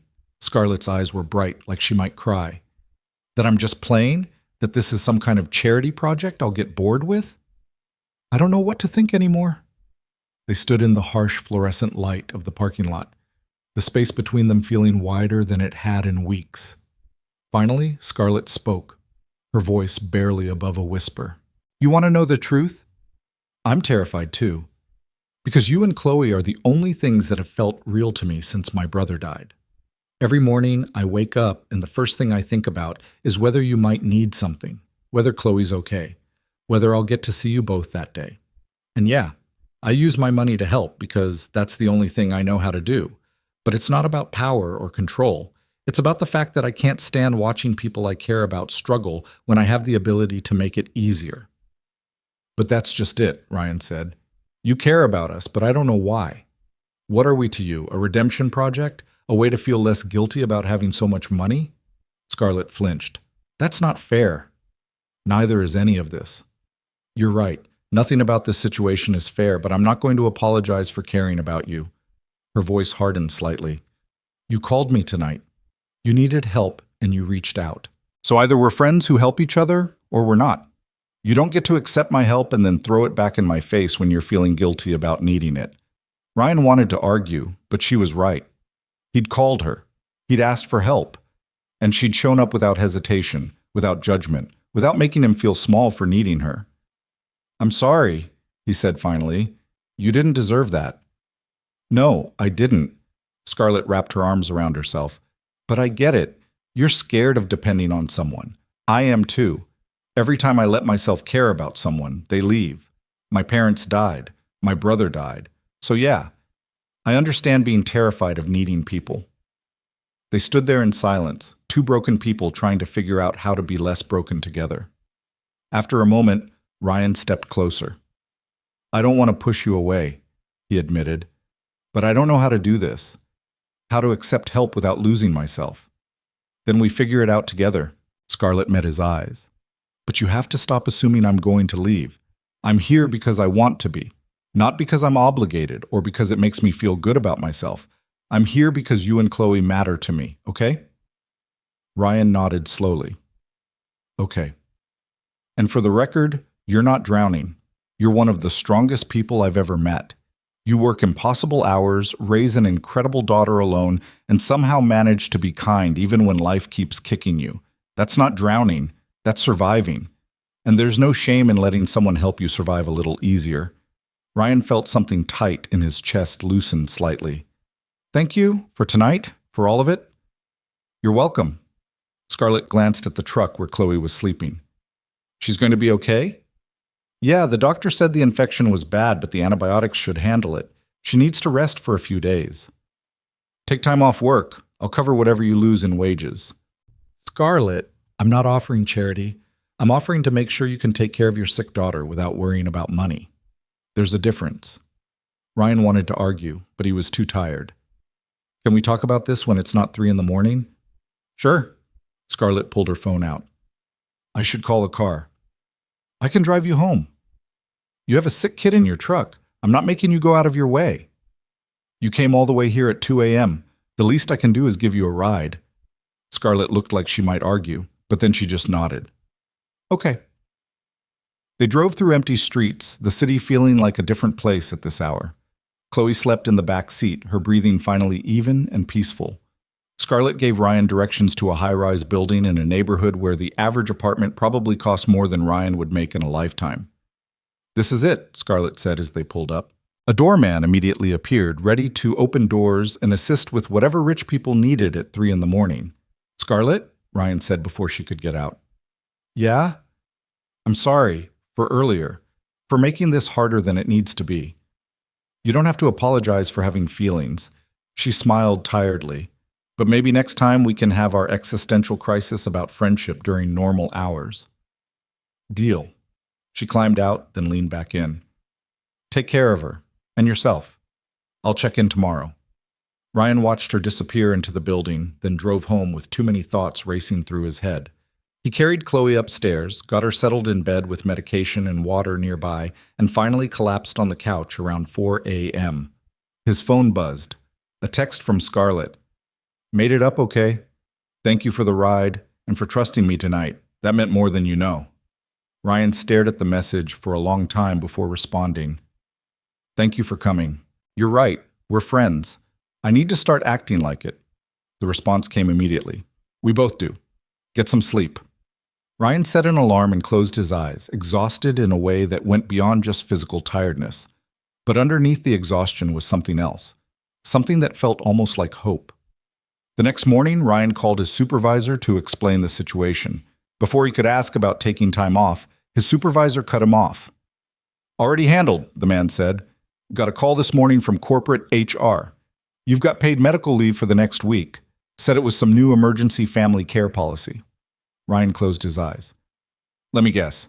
This policy was just implemented? Yeah, actually, yesterday. Weird timing, right? Yeah, weird. After hanging up, Ryan called Scarlett. She answered, sounding much more awake than she had any right to be. Did you create a new company policy just to give me paid leave? He asked. I created a company policy that gives all employees with sick children paid leave, Scarlett corrected.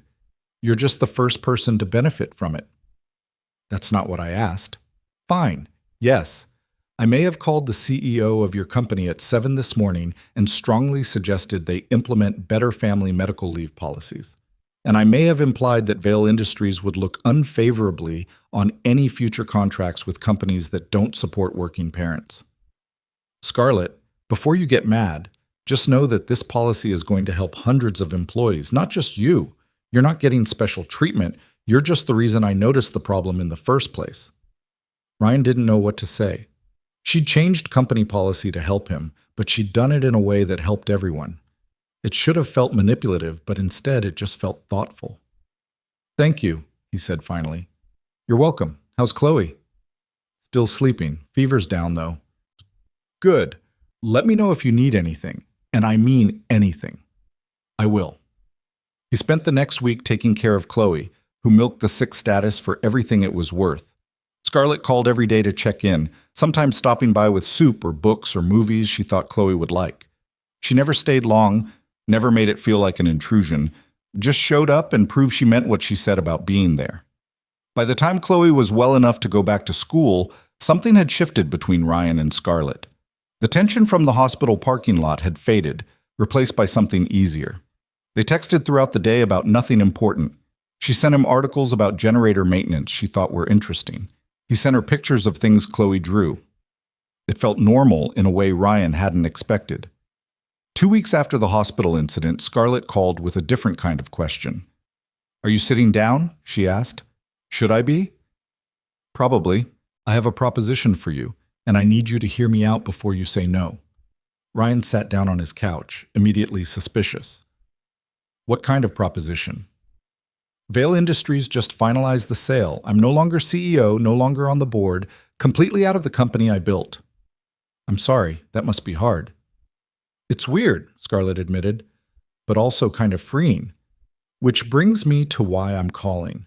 I've decided to start something new, a nonprofit organization focused on emergency infrastructure in underserved communities, backup power systems for hospitals, communication networks for disaster zones, that kind of thing.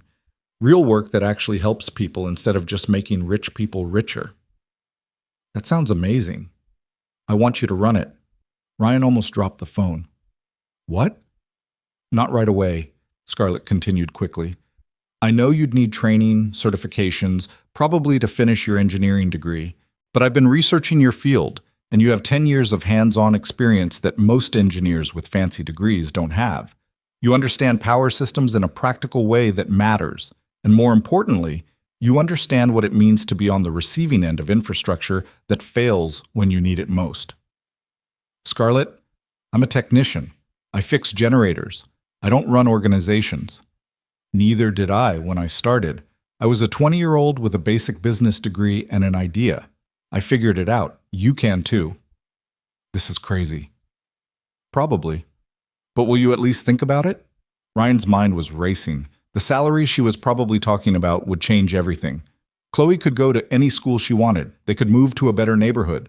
He could stop choosing between paying rent and buying groceries. But it also meant accepting something so large from Scarlett that he'd never be able to repay it. It meant their relationship fundamentally shifting in a way he wasn't sure he was ready for. "What's the salary?" he asked, because he needed to know exactly how much he was turning down. Scarlett named a number that made Ryan's vision blur. It was more than triple what he made now, more than he'd ever imagined making in his life. "That's insane," he managed. "That's market rate for a director of operations at a nonprofit of this size. Actually, it's slightly below market rate, but I figured you'd argue if I went higher." "I need to think about this." "Of course, take all the time you need." After hanging up, Ryan sat staring at the wall for a long time. Chloe came home from school and found him still sitting there. "Dad? You okay?" "Yeah, baby, just thinking." "About what?" Ryan looked at his daughter, who was wearing a coat that was getting too small and shoes that would need replacing soon and carrying a backpack he'd bought at a thrift store. He thought about the opportunities he couldn't give her because money was always tight. The field trips he had to say no to, the after-school programs she'd asked about that they couldn't afford. Then he thought about accepting a job from someone he'd known for less than 2 months, no matter how much he'd come to care about her. About what it would mean if things went wrong between them. About whether he was making a smart decision or just desperately grasping at the first lifeline thrown his way. "Just some work stuff," he said finally. "Nothing for you to worry about." But over the next few days, he couldn't stop thinking about it. He researched Scarlett's idea, looked up similar organizations, tried to understand if this was a real opportunity or just something she'd invented to help him without making it obvious. Everything he found suggested it was legitimate. There was a genuine need for the kind of infrastructure work she was describing. Organizations already existed doing similar things, just not at the scale or with the funding Scarlett could provide. A week later, he called her back. "I have conditions," he said without preamble. "Okay." Scarlett sounded cautious but hopeful. "First, I need to earn this position. Not just be handed it because we're friends. That means training, education, proving I can actually do the job." "Agreed." "Second, you don't get to give me special treatment. If I screw up, you call me on it. If I'm not qualified for something, you hire someone who is. This has to be professional." "Of course." "Third, we need clear boundaries between our personal relationship and work. I don't want Chloe to feel like our friendship is contingent on me taking this job." "I would never do that," Scarlett said, sounding hurt. "I know you wouldn't mean to, but things get complicated. I need to know that if this doesn't work out professionally, we're still okay personally." There was a pause. Then Scarlett said quietly, "Ryan, you and Chloe are my family, the only family I have left. Nothing about a job is going to change that. If you take this position and decide you hate it, if you quit on day one, if it's a complete disaster, you're still my family. That doesn't go away." Ryan felt his throat tighten. "You mean that?" "I've never meant anything more in my life." "Then okay, let's do this." He could hear Scarlett smile through the phone. "Yeah?" "Yeah, but I want to start slow. Part-time while I keep my current job, at least until I've completed whatever training I need. I'm not putting all my eggs in one basket until I know I can actually do this." "That's smart. We can work with that." Scarlett was clearly excited now. "I'll set up meetings with some engineers I know. Get you enrolled in the certification programs you'll need. Oh, and there's a conference next month on emergency power systems in developing countries. You should come with me." "Miss Scarlett, slow down. Let me tell my boss I'm leaving first." "Right, sorry. I'm just excited." "Me too," Ryan admitted, "and terrified." "That's how you know it's worth doing." Ryan spent the next week giving notice at his current job, explaining to Chloe what was happening and trying to wrap his head around the fact that his life was about to change completely. His supervisor was disappointed to lose him, but understanding. His coworkers threw him a small goodbye party in the break room with cheap beer and a cake from the grocery store. "You're really doing it," his supervisor said, clapping him on the shoulder. "Moving up in the world." "Just trying something new," Ryan said, uncomfortable with the attention. "That Vale woman, she's the one who set this up?" "Yeah." "She your girlfriend?" Ryan almost choked on his beer. "No, just a friend."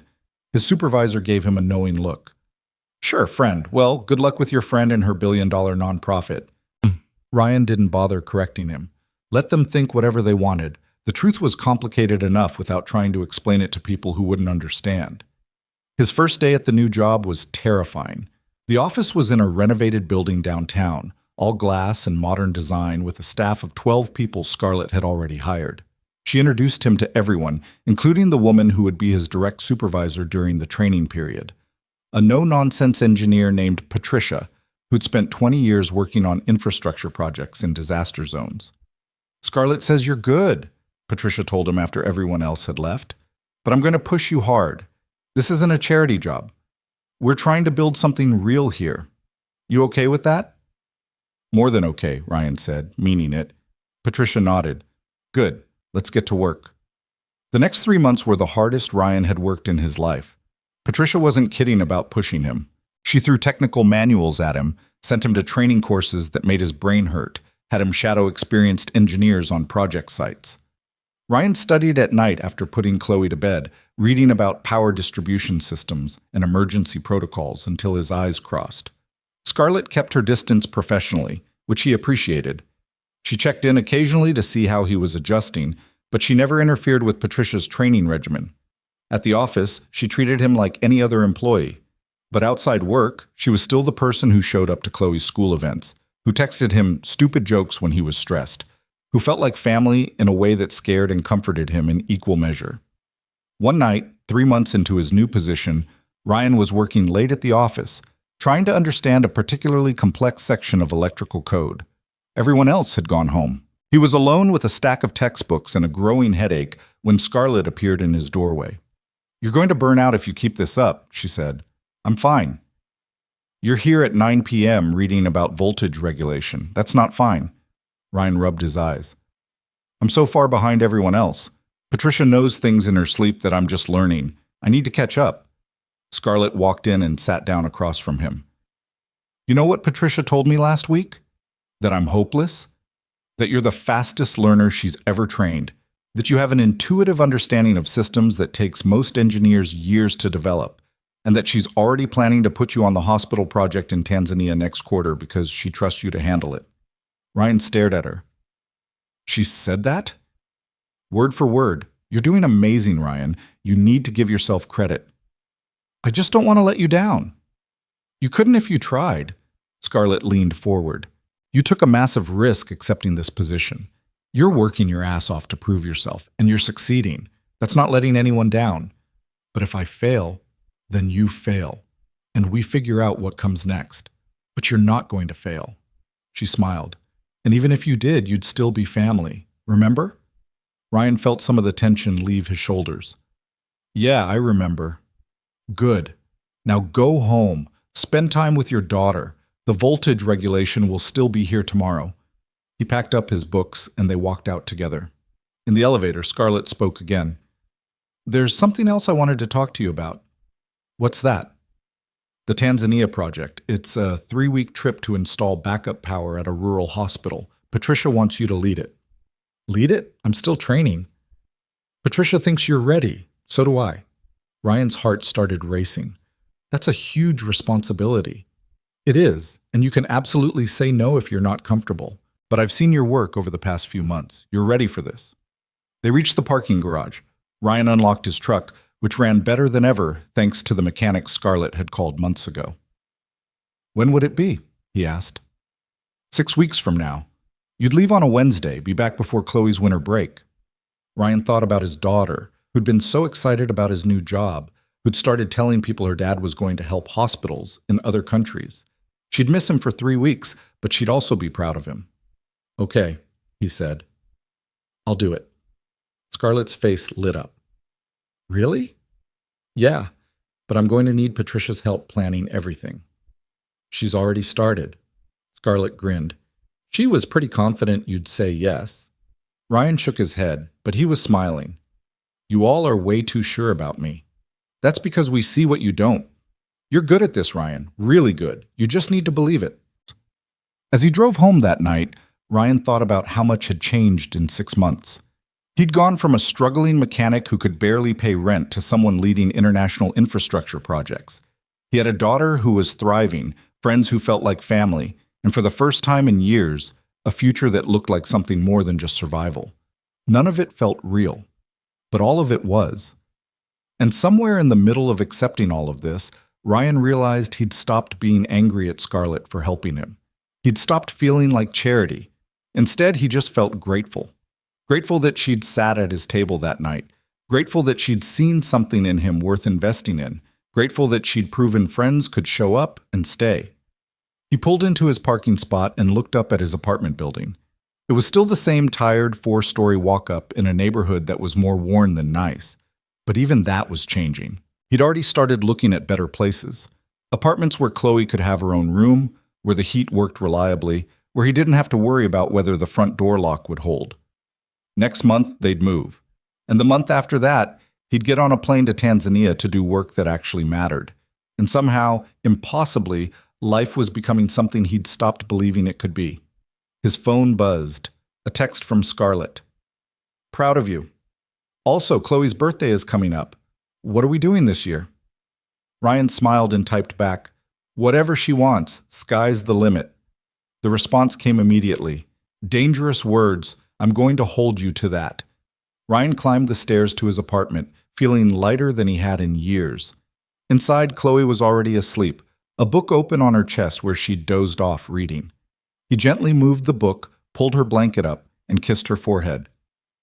We're doing okay, Em, he whispered into the quiet. Finally, we're doing okay. And for the first time since Emma died, Ryan felt like he wasn't lying to her. 1 year later, Ryan stood in the same elevator that had terrified him the first time and felt nothing but anticipation. Chloe was beside him, wearing a dress she'd picked out herself from a store they could actually afford now, her hair done up in braids she'd insisted on learning how to do from YouTube tutorials. She was 9 years old today, and she'd asked for only one thing, dinner at the restaurant where everything started. You sure about this? Ryan asked her as the elevator climbed. We could go anywhere else, somewhere new. I want to go here, Chloe said firmly. It's our place now. The elevator doors opened and Ryan saw immediately that she was right. The restaurant looked the same. Crystal chandeliers, floor-to-ceiling windows, tables full of wealthy people eating expensive food. But it felt completely different. Or maybe Ryan was different. He was wearing a suit he'd bought himself, one that actually fit, from money he'd earned doing work that mattered. His hands were still rough from years of generator repair, but now they also knew how to draft emergency power plans for hospitals in countries he'd only read about before. The hostess recognized him immediately, which would have been unthinkable a year ago. Mr. Mercer, she said warmly, your table is ready. Ms. Vale is already here. They followed her through the restaurant, past tables where people glanced up with mild curiosity instead of the barely concealed judgment Ryan remembered from before. He spotted Scarlett near the windows at a table for 3, and something in his chest tightened. She'd changed too. Not dramatically. She was still elegant and polished in a way Ryan would never quite manage, but there was something softer about her now. She smiled when she saw them, a real smile that reached her eyes, and stood to hug Chloe.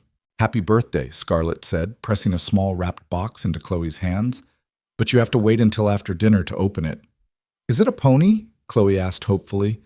It's not a pony. Could you buy me a pony if I asked? Probably, but your dad would kill me. Accurate, Ryan confirmed, sitting down. The same waiter from a year ago, Laurent, appeared with menus and barely concealed delight. Over the past year, Ryan and Chloe had become semi-regular visitors, usually when Scarlett insisted on celebrating something. Chloe's school achievements, Ryan completing his certifications, successful project launches. The staff had learned to treat them like any other guests, which was exactly what Ryan wanted. The usual? Laurent asked. Actually, Chloe said, studying the menu with exaggerated seriousness. I want to try the fancy thing. The one with the French name I can't say. Coq au vin? Laurent suggested. That one. After they ordered, Scarlett leaned back and looked at them both with an expression Ryan had learned to recognize. She was cataloging memories, storing this moment away like she was afraid it might disappear. What? He asked. Nothing. Just thinking about how much has changed since the last birthday we celebrated here. Everything's changed, Chloe agreed. Dad has a real job now. We have a new apartment with 2 bathrooms, and you're not sad all the time anymore. Scarlett laughed. I wasn't sad all the time. Yes, you were, Chloe said matter-of-factly. But you're better now. You smile more, and you tell jokes that are actually funny instead of the weird ones adults tell when they're pretending to be happy. Ryan tried to hide his smile. Chloe had inherited Emma's brutal honesty, a trait that made her either incredibly insightful or deeply embarrassing depending on the situation. You're right, Scarlett admitted. I am better, because of you two. And therapy, Chloe added. You told me therapy helped a lot. That too. Ryan watched them interact with the easy familiarity of family. Somewhere over the past year, Scarlett had become a permanent fixture in their lives. She came to Chloe's soccer games, helped with homework when Ryan was traveling for work, showed up for dinner at their new apartment at least twice a week, with takeout and stories about whatever crisis was currently unfolding at the nonprofit. She was there for the mundane moments and the important ones, proving over and over that she'd meant what she said about not leaving. How was Tanzania? Scarlett asked Ryan. He'd gotten back 2 days ago from his 3rd trip to the rural hospital project. Good. The backup system is fully operational now. They've already had 2 power outages where it kicked in automatically. Probably saved lives. Definitely saved lives, Scarlett corrected. Ryan still struggled with that part, accepting that his work had real impact. But he was learning. Patricia had drilled into him that false modesty didn't serve anyone. If you did good work, you acknowledged it and used that confidence to do more good work. The hospital administrator asked if we'd consider expanding to 2 other facilities in the region, Ryan continued. Similar infrastructure problems, same need for reliable backup power. What did you tell him? That I'd discuss it with my boss and get back to him. Scarlett grinned. Your boss says yes. Draft a proposal, and we'll make it happen. This was how their professional relationship had evolved. Scarlett trusted Ryan's judgment completely, to the point where he sometimes forgot she was technically his employer. They argued about project priorities, disagreed about timelines, pushed back on each other's ideas. It was exactly what Ryan had wanted, a real working partnership, not charity dressed up as a job. Their food arrived and they ate while Chloe told them about school, about her friend Maya, who'd moved away but still video called every week, about the science project she was planning that involved growing plants in different types of soil. She was thriving in ways Ryan hadn't thought possible a year ago. The new school was better, the neighborhood was safer, and she had the kind of stability kids needed to just be kids instead of worrying about adult problems. Can I ask you something? Chloe said suddenly, looking at Scarlett with the serious expression that always preceded profound or devastating questions. Sure, Scarlett said carefully. Are you going to marry my dad? Ryan choked on his water. Laurent, who'd been refilling glasses, froze mid-pour. Scarlett's eyes went wide. Chloe, Ryan managed once he could breathe. That's not appropriate. Why not? Maya's mom asked me the same thing last week. She said you two act like a married couple. We're friends, Ryan said firmly. Good friends, that's all. Chloe looked between them with the skepticism of someone who'd watched too many movies where the characters denied their feelings until the dramatic ending. Okay, but if you ever wanted to get married, I'd be okay with it, just so you know. Noted, Scarlett said, her voice slightly strangled. Thank you for that permission. An awkward silence settled over the table. Ryan could feel heat creeping up his neck. In a year of friendship, they'd never discussed the fact that sometimes, especially lately, the line between friendship and something else felt blurry. They'd never addressed the way Scarlett's hand would rest on his shoulder a beat too long, or how Ryan's pulse would quicken when she walked into a room, or the fact that they talked every single day and neither of them seemed to find that excessive. Laurent saved them by returning with dessert, an elaborate chocolate creation with sparklers that made Chloe forget all about her previous line of questioning. She made a wish and blew them out, while other diners watched and smiled. "What did you wish for?" Scarlett asked. "Can't tell, or it won't come true," Chloe said seriously. "But it was good." After dessert, Scarlett pulled out her gift. Chloe tore into the wrapping to find a beautiful leather journal with her initials embossed on the cover. "For your writing," Scarlett explained, "your dad told me you've been working on stories." "They're not very good," Chloe said, but she was already flipping through the blank pages with reverence. "They don't have to be good. They just have to be yours." Chloe threw her arms around Scarlett's neck. "Thank you. This is perfect." Ryan watched them and felt an ache in his chest that wasn't quite pain. Emma should have been here for this. Should have seen their daughter growing up confident and happy. Should have been the one giving thoughtful gifts and celebrating birthdays. But Emma wasn't here, and Scarlett was, and life had handed them this strange second chance at family that none of them had been looking for. After dinner, they walked out together into the Chicago night. The city sparkled below them, bright and loud and full of possibilities. Ryan's truck was in the same parking lot where it had broken down a year ago, but this time it started immediately. "Can Scarlett come over?"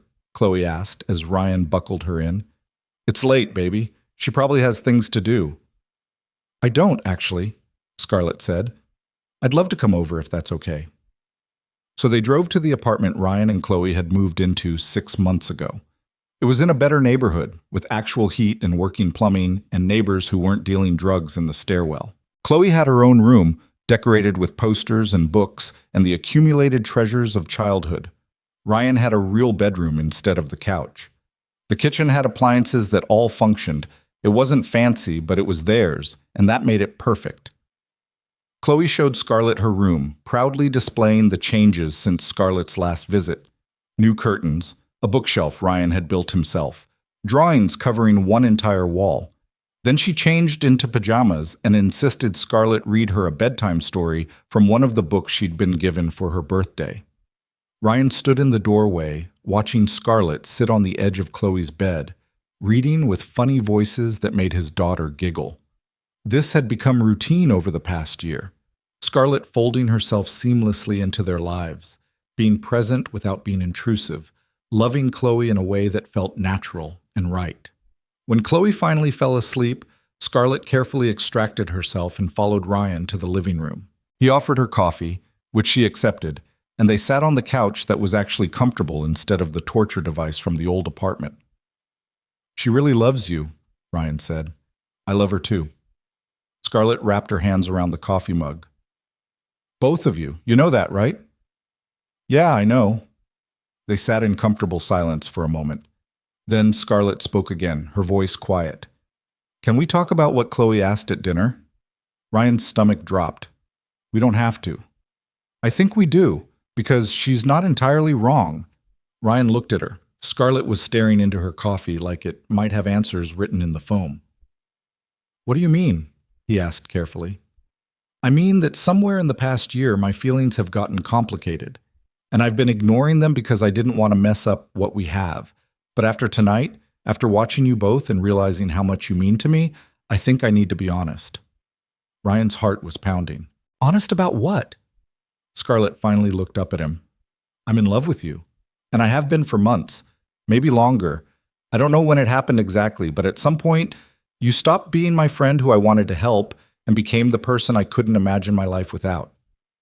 Ryan couldn't breathe. He'd wondered.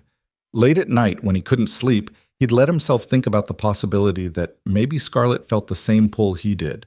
But he'd always convinced himself he was wrong, that she was just being kind, that a billionaire nonprofit founder would never actually fall for a former mechanic with a kid and a traumatic past. "Say something," Scarlett said, and he could hear fear in her voice. "I don't know what to say." "You could start with whether the feeling is mutual, or if I just completely destroyed our friendship with this confession." Ryan set down his coffee cup. "When I came back from Tanzania last month, the first person I wanted to tell about the trip was you. Not because you're my boss, but because you're the only person who really understands why that work matters to me. And when Chloe won her science fair, my first thought was to call you, even before I called anyone else. And when I wake up in the morning, I check my phone hoping you've already texted. So? Scarlett's voice was barely a whisper. So yeah, the feeling is mutual, very mutual. I just didn't think I had the right to feel this way about you. Why not? Because you're you and I'm me. Because you've given me so much already that wanting more feels greedy. Because the last time I loved someone, I lost her, and I'm terrified of going through that again. Scarlett set down her own mug and moved closer. I can't promise nothing bad will ever happen. Neither of us can. But I can promise that I'm not going anywhere by choice. You and Chloe, you're my family. You're what I want to wake up to every morning, and I'm tired of pretending that's not what this is. Ryan felt something crack open in his chest, something that had been locked down tight since Emma died. I'm tired of pretending too. So what do we do about it? I have no idea. I haven't done this in 12 years. I don't remember how to date. And with Chloe involved, everything gets more complicated. Then we figure it out together, like we've figured everything else out. Scarlett reached for his hand. We can go slow. We don't have to change anything right away. Just acknowledge that this is more than friendship and see where it goes. Ryan looked at their joined hands and felt terror and hope in equal measure. Okay, but we need rules. What kind of rules? Chloe comes first, always. If this doesn't work out, we don't let it affect her. We stay friends for her sake no matter what. Agreed. What else? We're honest with each other, about everything. No hiding feelings to avoid conflict. That works both ways. You have to tell me when I'm being overbearing or when my money makes you uncomfortable. And you have to tell me when I'm being stubborn or when my pride is getting in the way. Scarlett smiled. Deal. Any other rules? Ryan thought about it. Just one. We don't rush this. We've built something really good here. I don't want to mess it up by moving too fast. Slow works for me. They sat there holding hands, both terrified and excited about what this meant. After a while, Scarlett leaned her head on Ryan's shoulder. Can I ask you something? She said. Sure. Do you think Emma would be okay with this? With us? It was the question Ryan had been avoiding asking himself. He thought about his wife, who'd loved generously and believed in second chances, who'd always told him that life was too short to let fear make decisions. Yeah, he said finally. I think she'd tell me I was an idiot for waiting so long, and she'd probably love you for taking care of us. I hope so. I'd like to think she'd approve. She would. Ryan squeezed Scarlett's hand. She really would. They stayed on the couch talking until after midnight, figuring out what this new phase of their relationship might look like. They decided not to tell Chloe anything yet, not until they were sure this was going somewhere. They'd keep things professional at work, keep their personal lives separate from business decisions. They'd take it day by day and see what developed. When Scarlett finally left, Ryan walked her to her car. At the door, she turned to face him. Thank you, she said, for taking a chance on this, on us. Thank you for being patient with me, for understanding that I needed time. I would have waited forever if that's what it took. Ryan leaned in slowly, giving her time to back away if she wanted. She didn't. Their first kiss was gentle and tentative, both of them hyper-aware that this moment changed everything. When they pulled apart, Scarlett was smiling. That was worth waiting for, she said. Yeah, it really was. Ryan watched her drive away, then went back inside to check on Chloe. She was still sleeping peacefully, her new journal on the nightstand beside her. He kissed her forehead and whispered the same thing he'd been saying for 3 years. We're doing okay, Em. Better than okay. We're actually happy. And this time, he didn't feel guilty saying it. The next 6 months were an exercise in learning how to build something new while honoring what came before. Ryan and Scarlett dated in the way two people with full lives and complicated histories dated, stolen moments between work obligations, late-night phone calls when they couldn't sleep, dinners where they talked about everything and nothing. They kept it from Chloe initially, not out of shame but out of caution, wanting to be sure before they introduced this new dynamic. But kids weren't stupid, and Chloe figured it out within 3 weeks. You're dating, she announced one morning over breakfast, looking at Ryan with the expression of someone who'd solved a particularly satisfying mystery. What makes you say that? Ryan asked, trying to sound casual. You keep texting and smiling at your phone. And last week when Scarlett came over, you held hands when you thought I wasn't looking. And you both get weird when I talk about relationships. Ryan set down his coffee. Okay, yeah, we're dating. How do you feel about that? Chloe shrugged. I already told you I'd be okay with it. I like Scarlett. She makes you happy, and she makes me happy, so why wouldn't I want you to date? It's not that simple, baby. Dating someone when you have a kid means the kid gets affected too. If things don't work out, they'll work out, Chloe interrupted with the absolute certainty of childhood. You're both too stubborn to quit once you decide to do something. You'll figure it out. Ryan hoped she was right. Over the following months, they built a new kind of normal. Scarlett came over more often, stayed later, became part of their daily routine in a way that felt right. They had their first fight, about money, inevitably, and learned how to work through conflict without destroying what they'd built. They celebrated holidays together, including Thanksgiving, where Scarlett insisted on cooking and nearly set Ryan's kitchen on fire trying to make stuffing. I built a billion-dollar company, but I can't figure out how to cook a turkey, she'd said, staring at the smoke detector she'd triggered. Different skill sets, Ryan had assured her, taking over kitchen duties while Scarlett and Chloe set the table. Work continued to grow. The nonprofit expanded to 12 countries, providing emergency infrastructure to communities that desperately needed it. Ryan led more projects, hired talented engineers, built systems that saved lives in ways he'd never imagined possible when he was fixing generators at 3 a.m. Patricia promoted him to senior director, which came with more responsibility and more stress and more satisfaction than anything he'd done before.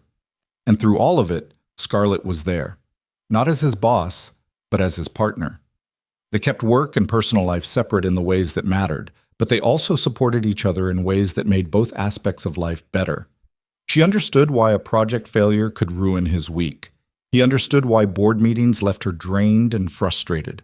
They held each other up when things got hard and celebrated together when things went right. Chloe thrived in ways that made Ryan's chest ache with gratitude. She made friends easily at her new school, excelled in her classes, developed interests and hobbies and dreams that had nothing to do with surviving and everything to do with living. She talked about becoming an engineer like her dad, or maybe a writer, or possibly a veterinarian. The point was, she had options now, possibilities, a future that wasn't limited by poverty and trauma. One evening, about 8 months after that second birthday dinner, Ryan was helping Chloe with homework when she asked a question that stopped him cold. Dad, is it okay if I start thinking of Scarlett as my mom? Ryan's pen froze mid-word. What? I know she's not my real mom. My real mom died and I still remember her. But Scarlett does mom things. She comes to my school stuff and helps with homework and makes sure I eat vegetables. And I love her like I think I'd love a mom if I had one. Ryan's throat tightened. What brought this on? Maya asked me if Scarlett was my stepmom, and I didn't know what to say. Because you're not married, but she kind of feels like a mom anyway. Is that wrong? No, baby, that's not wrong at all. Ryan pulled Chloe into a hug. Your real mom would want you to have people who love you in your life. She wouldn't want you to be alone just because she's not here anymore. So it's okay? It's more than okay, but maybe you should talk to Scarlett about it, see how she feels. Will she be mad? I don't think she could ever be mad about you wanting her in your life. That weekend, Chloe brought it up to Scarlett directly, with the same blunt honesty she approached everything. They were at the park, watching kids play on the playground, when Chloe just turned to Scarlett and said, Can I call you Mom? Scarlett's eyes filled with tears immediately. You want to call me Mom? If it's okay. You don't have to say yes. I just thought maybe since you do mom things and I love you, it would make sense. Scarlett pulled Chloe into a fierce hug. It would be the greatest honor of my life if you called me Mom. Even though I had a different mom first, especially because of that. Your first mom sounds like she was incredible. I'm not trying to replace her. I just want to be another person who loves you as much as she did. Okay then. Chloe said it simply, like they'd just agreed on what to have for lunch instead of fundamentally reshaping their family structure. I'm going to go play now. Thanks, Mom. She ran off toward the swings, leaving Scarlett crying on the park bench. Ryan sat down beside her and pulled her close. You okay? He asked. I never thought I'd get this, Scarlett said through tears. A family, a daughter, someone who wants me in their life not because of my money, but just because of who I am. I didn't think I deserved it after spending so long being angry at the world. Oh, you deserve all of it, and more. They sat there watching Chloe play, both thinking about how far they'd come from that first night in the restaurant. Two broken people who'd found each other by accident and built something neither of them could have imagined. A year and a half after that initial birthday dinner, Ryan proposed to Scarlett in the same restaurant where everything began. He'd planned something elaborate, a speech about second chances and chosen family and learning to accept help. But when the moment came, with Chloe sitting beside them wearing a dress she'd picked out specifically for this occasion, Ryan found he couldn't remember any of the words he'd practiced. "Marry me," he said simply, pulling out a ring he'd saved for months to buy. "Not because I need you to rescue me or because I think I owe you anything, but because I love you and I want to spend the rest of my life proving that love doesn't have to end in tragedy." Scarlett was crying before he'd finished. Yes, 1,000 times yes. Chloe cheered loud enough that the entire restaurant turned to look. Ryan slipped the ring on Scarlett's finger. Nothing extravagant, because she'd told him she didn't want anything that would make him uncomfortable, just something simple and meaningful, and kissed her while their daughter applauded. "About time," Chloe declared. "I was starting to think I'd have to plan the proposal myself." They got married 4 months later in a small ceremony that reflected who they actually were instead of who people expected them to be. Just close friends, colleagues, Chloe as the flower girl wearing a dress she'd helped design. No elaborate production, no society pages, just two people promising to love each other through whatever came next. Emma's picture sat on a table near the altar because she was part of this story too. She'd loved Ryan first, had given him Chloe, had shaped the man who could eventually open his heart again. And next to Emma's picture was one of Scarlett's brother, because he'd shaped her too, had made her into someone who understood loss and tried to build something meaningful from it. At the reception, Chloe gave a speech that made everyone cry. "My dad used to tell me that sometimes the worst things lead to the best things if we're brave enough to keep going," she said, reading from cards she'd written herself. "My first mom dying was the worst thing. But it led to my dad taking me to that fancy restaurant, which led to meeting Scarlett, which led to all of this. So I guess what I'm saying is that being brave enough to be sad and being brave enough to be happy again are the same kind of brave. And I'm really glad my dad and my new mom were both brave enough to let each other in."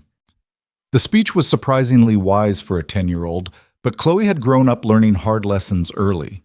She understood that life wasn't fair, that people you loved could disappear without warning, but also that joy could sneak in through unexpected doors if you didn't lock them all. Ryan and Scarlett's first dance was to a song Emma had loved because they both agreed she should be part of this celebration. When it ended, Scarlett pulled Chloe onto the floor and they danced together, mother and daughter. And Ryan watched his family with a fullness in his chest he'd thought he'd never feel again. Later that night, after the wedding was over and Chloe was asleep at Scarlett's parents' friend's house for the weekend, Ryan and Scarlett sat on the balcony of their hotel room overlooking the city. "We did it," Scarlett said, leaning against him. "Did what?" "Built something real, something that matters. Not just the nonprofit or the work we do, but this, us, a family that chose each other." Ryan thought about everything that had led to this moment. The birthday dinner that bankrupted him. The broken-down truck. The hospital emergency. The job offer he'd almost refused out of pride. All the small moments of letting someone help him, of accepting that needing people wasn't weakness. "You know what I think the hardest part was?" he said. "What?" "Learning that accepting help doesn't make you less, that letting someone care about you isn't giving up independence. I spent so long thinking I had to handle everything alone that I almost missed the best thing that ever happened to me." "I had to learn that too," Scarlett admitted, "that giving help isn't about power or control, that sometimes people need you not because you're rich, but because you care. That being vulnerable enough to love someone again is the bravest thing you can do." They sat in comfortable silence, watching the city lights spread out below them. Somewhere out there was the restaurant where this all started, the parking lot where Ryan's truck had broken down, the hospital where Scarlett had made calls that got Chloe immediate care, all the places that had seemed like endings but turned out to be beginnings. Do you think they'd be proud of us? Ryan asked. Emma and your brother? I think they'd be relieved, Scarlett said, that we found each other, that we stopped being so alone. Yeah, I think you're right. The truth was that grief didn't go away just because you found happiness again. Emma was still gone. Scarlett's brother was still gone. Those losses would always be part of who they were. But they'd learned something important. You could honor the people you'd lost by building a life they would have wanted for you. By loving again. By being brave enough to stay open to possibility, even when the world had proven how quickly everything could fall apart. Ryan thought about that first night, standing in the elevator terrified he didn't belong. He'd been right to be scared, not because rich people's restaurants were inherently intimidating, but because opening yourself up to connection always carried risk. You could be hurt, disappointed, left behind. But the alternative was worse. The alternative was spending your life so focused on survival that you forgot to actually live. He pulled Scarlett closer. She fit against him perfectly, like she'd been designed specifically for this purpose. Like maybe the universe, which had taken so much from both of them, had finally decided to give something back. I love you, he said. I love you too. Even though I'm terrible at accepting help, especially because of that. It means when you do accept help, I know you really need it. And I love you even though you're terrible at cooking, Scarlett laughed. We can't all be perfect. Good thing perfect is overrated. They stayed on that balcony until early morning, talking about plans for their honeymoon, about projects they wanted to launch, about Chloe's upcoming school year, and whether they should think about giving her a sibling eventually. They talked about the nonprofit expanding to 20 countries, about Ryan maybe writing a book about infrastructure in developing nations, about Scarlett potentially teaching at the university level. But mostly they just enjoyed being together. These two people who'd found each other in a fancy restaurant neither of them had really wanted to be in, who'd built friendship into family, who'd turned tragedy into purpose, who'd learned that the best things in life usually came from the moments when you were brave enough to say yes to help, to connection, to love. The sun started rising over Chicago, painting the sky in shades of orange and pink. Ryan thought about all the mornings he'd watched the sunrise alone, wondering if he'd ever feel whole again. And here he was, married to someone who understood his broken pieces because she had matching ones of her own, raising a daughter who was thriving, doing work that actually mattered. What are you thinking? Scarlett asked. That I'm really glad my truck broke down that night. She laughed. That's what you're thinking about on our wedding night? I'm thinking that every hard thing led here, that maybe we needed to break down completely before we could build something better. That's very philosophical for 6 in the morning. I'm a man of hidden depths. You really are. They watched the sunrise together, neither wanting to go inside and end this perfect moment. Eventually, they'd have to return to real life, to work obligations and parenting responsibilities and all the mundane tasks that made up a life. But for now, they just existed in this space between night and day, between past and future, between who they'd been and who they were becoming. Somewhere in the city below them, another family was probably having their own crisis, their own moment of breaking down. Ryan hoped they'd be lucky enough to find someone willing to sit at their table uninvited, someone brave enough to help, someone who understood that the strongest families weren't the ones who never struggled, but the ones who struggled together and came out stronger on the other side. Because that was the real lesson, Ryan had learned. Not that you should accept help because you're weak, but that accepting help was how you became strong. Not that you had to have all the answers, but that asking questions was how you found them. Not that love would fix everything, but that love made everything worth fixing. He'd entered that restaurant 18 months ago, ashamed of who he was, desperate to give his daughter one perfect memory. And he'd left with something so much bigger than one perfect night. He'd left with the beginning of a new life, though he hadn't known it at the time. Now, watching the sunrise with his wife while their daughter slept peacefully miles away, Ryan understood something fundamental about happiness. It didn't come from never falling apart. It came from finding people who'd help you put the pieces back together in new and better configurations. And sometimes, if you were very lucky, those people became your family.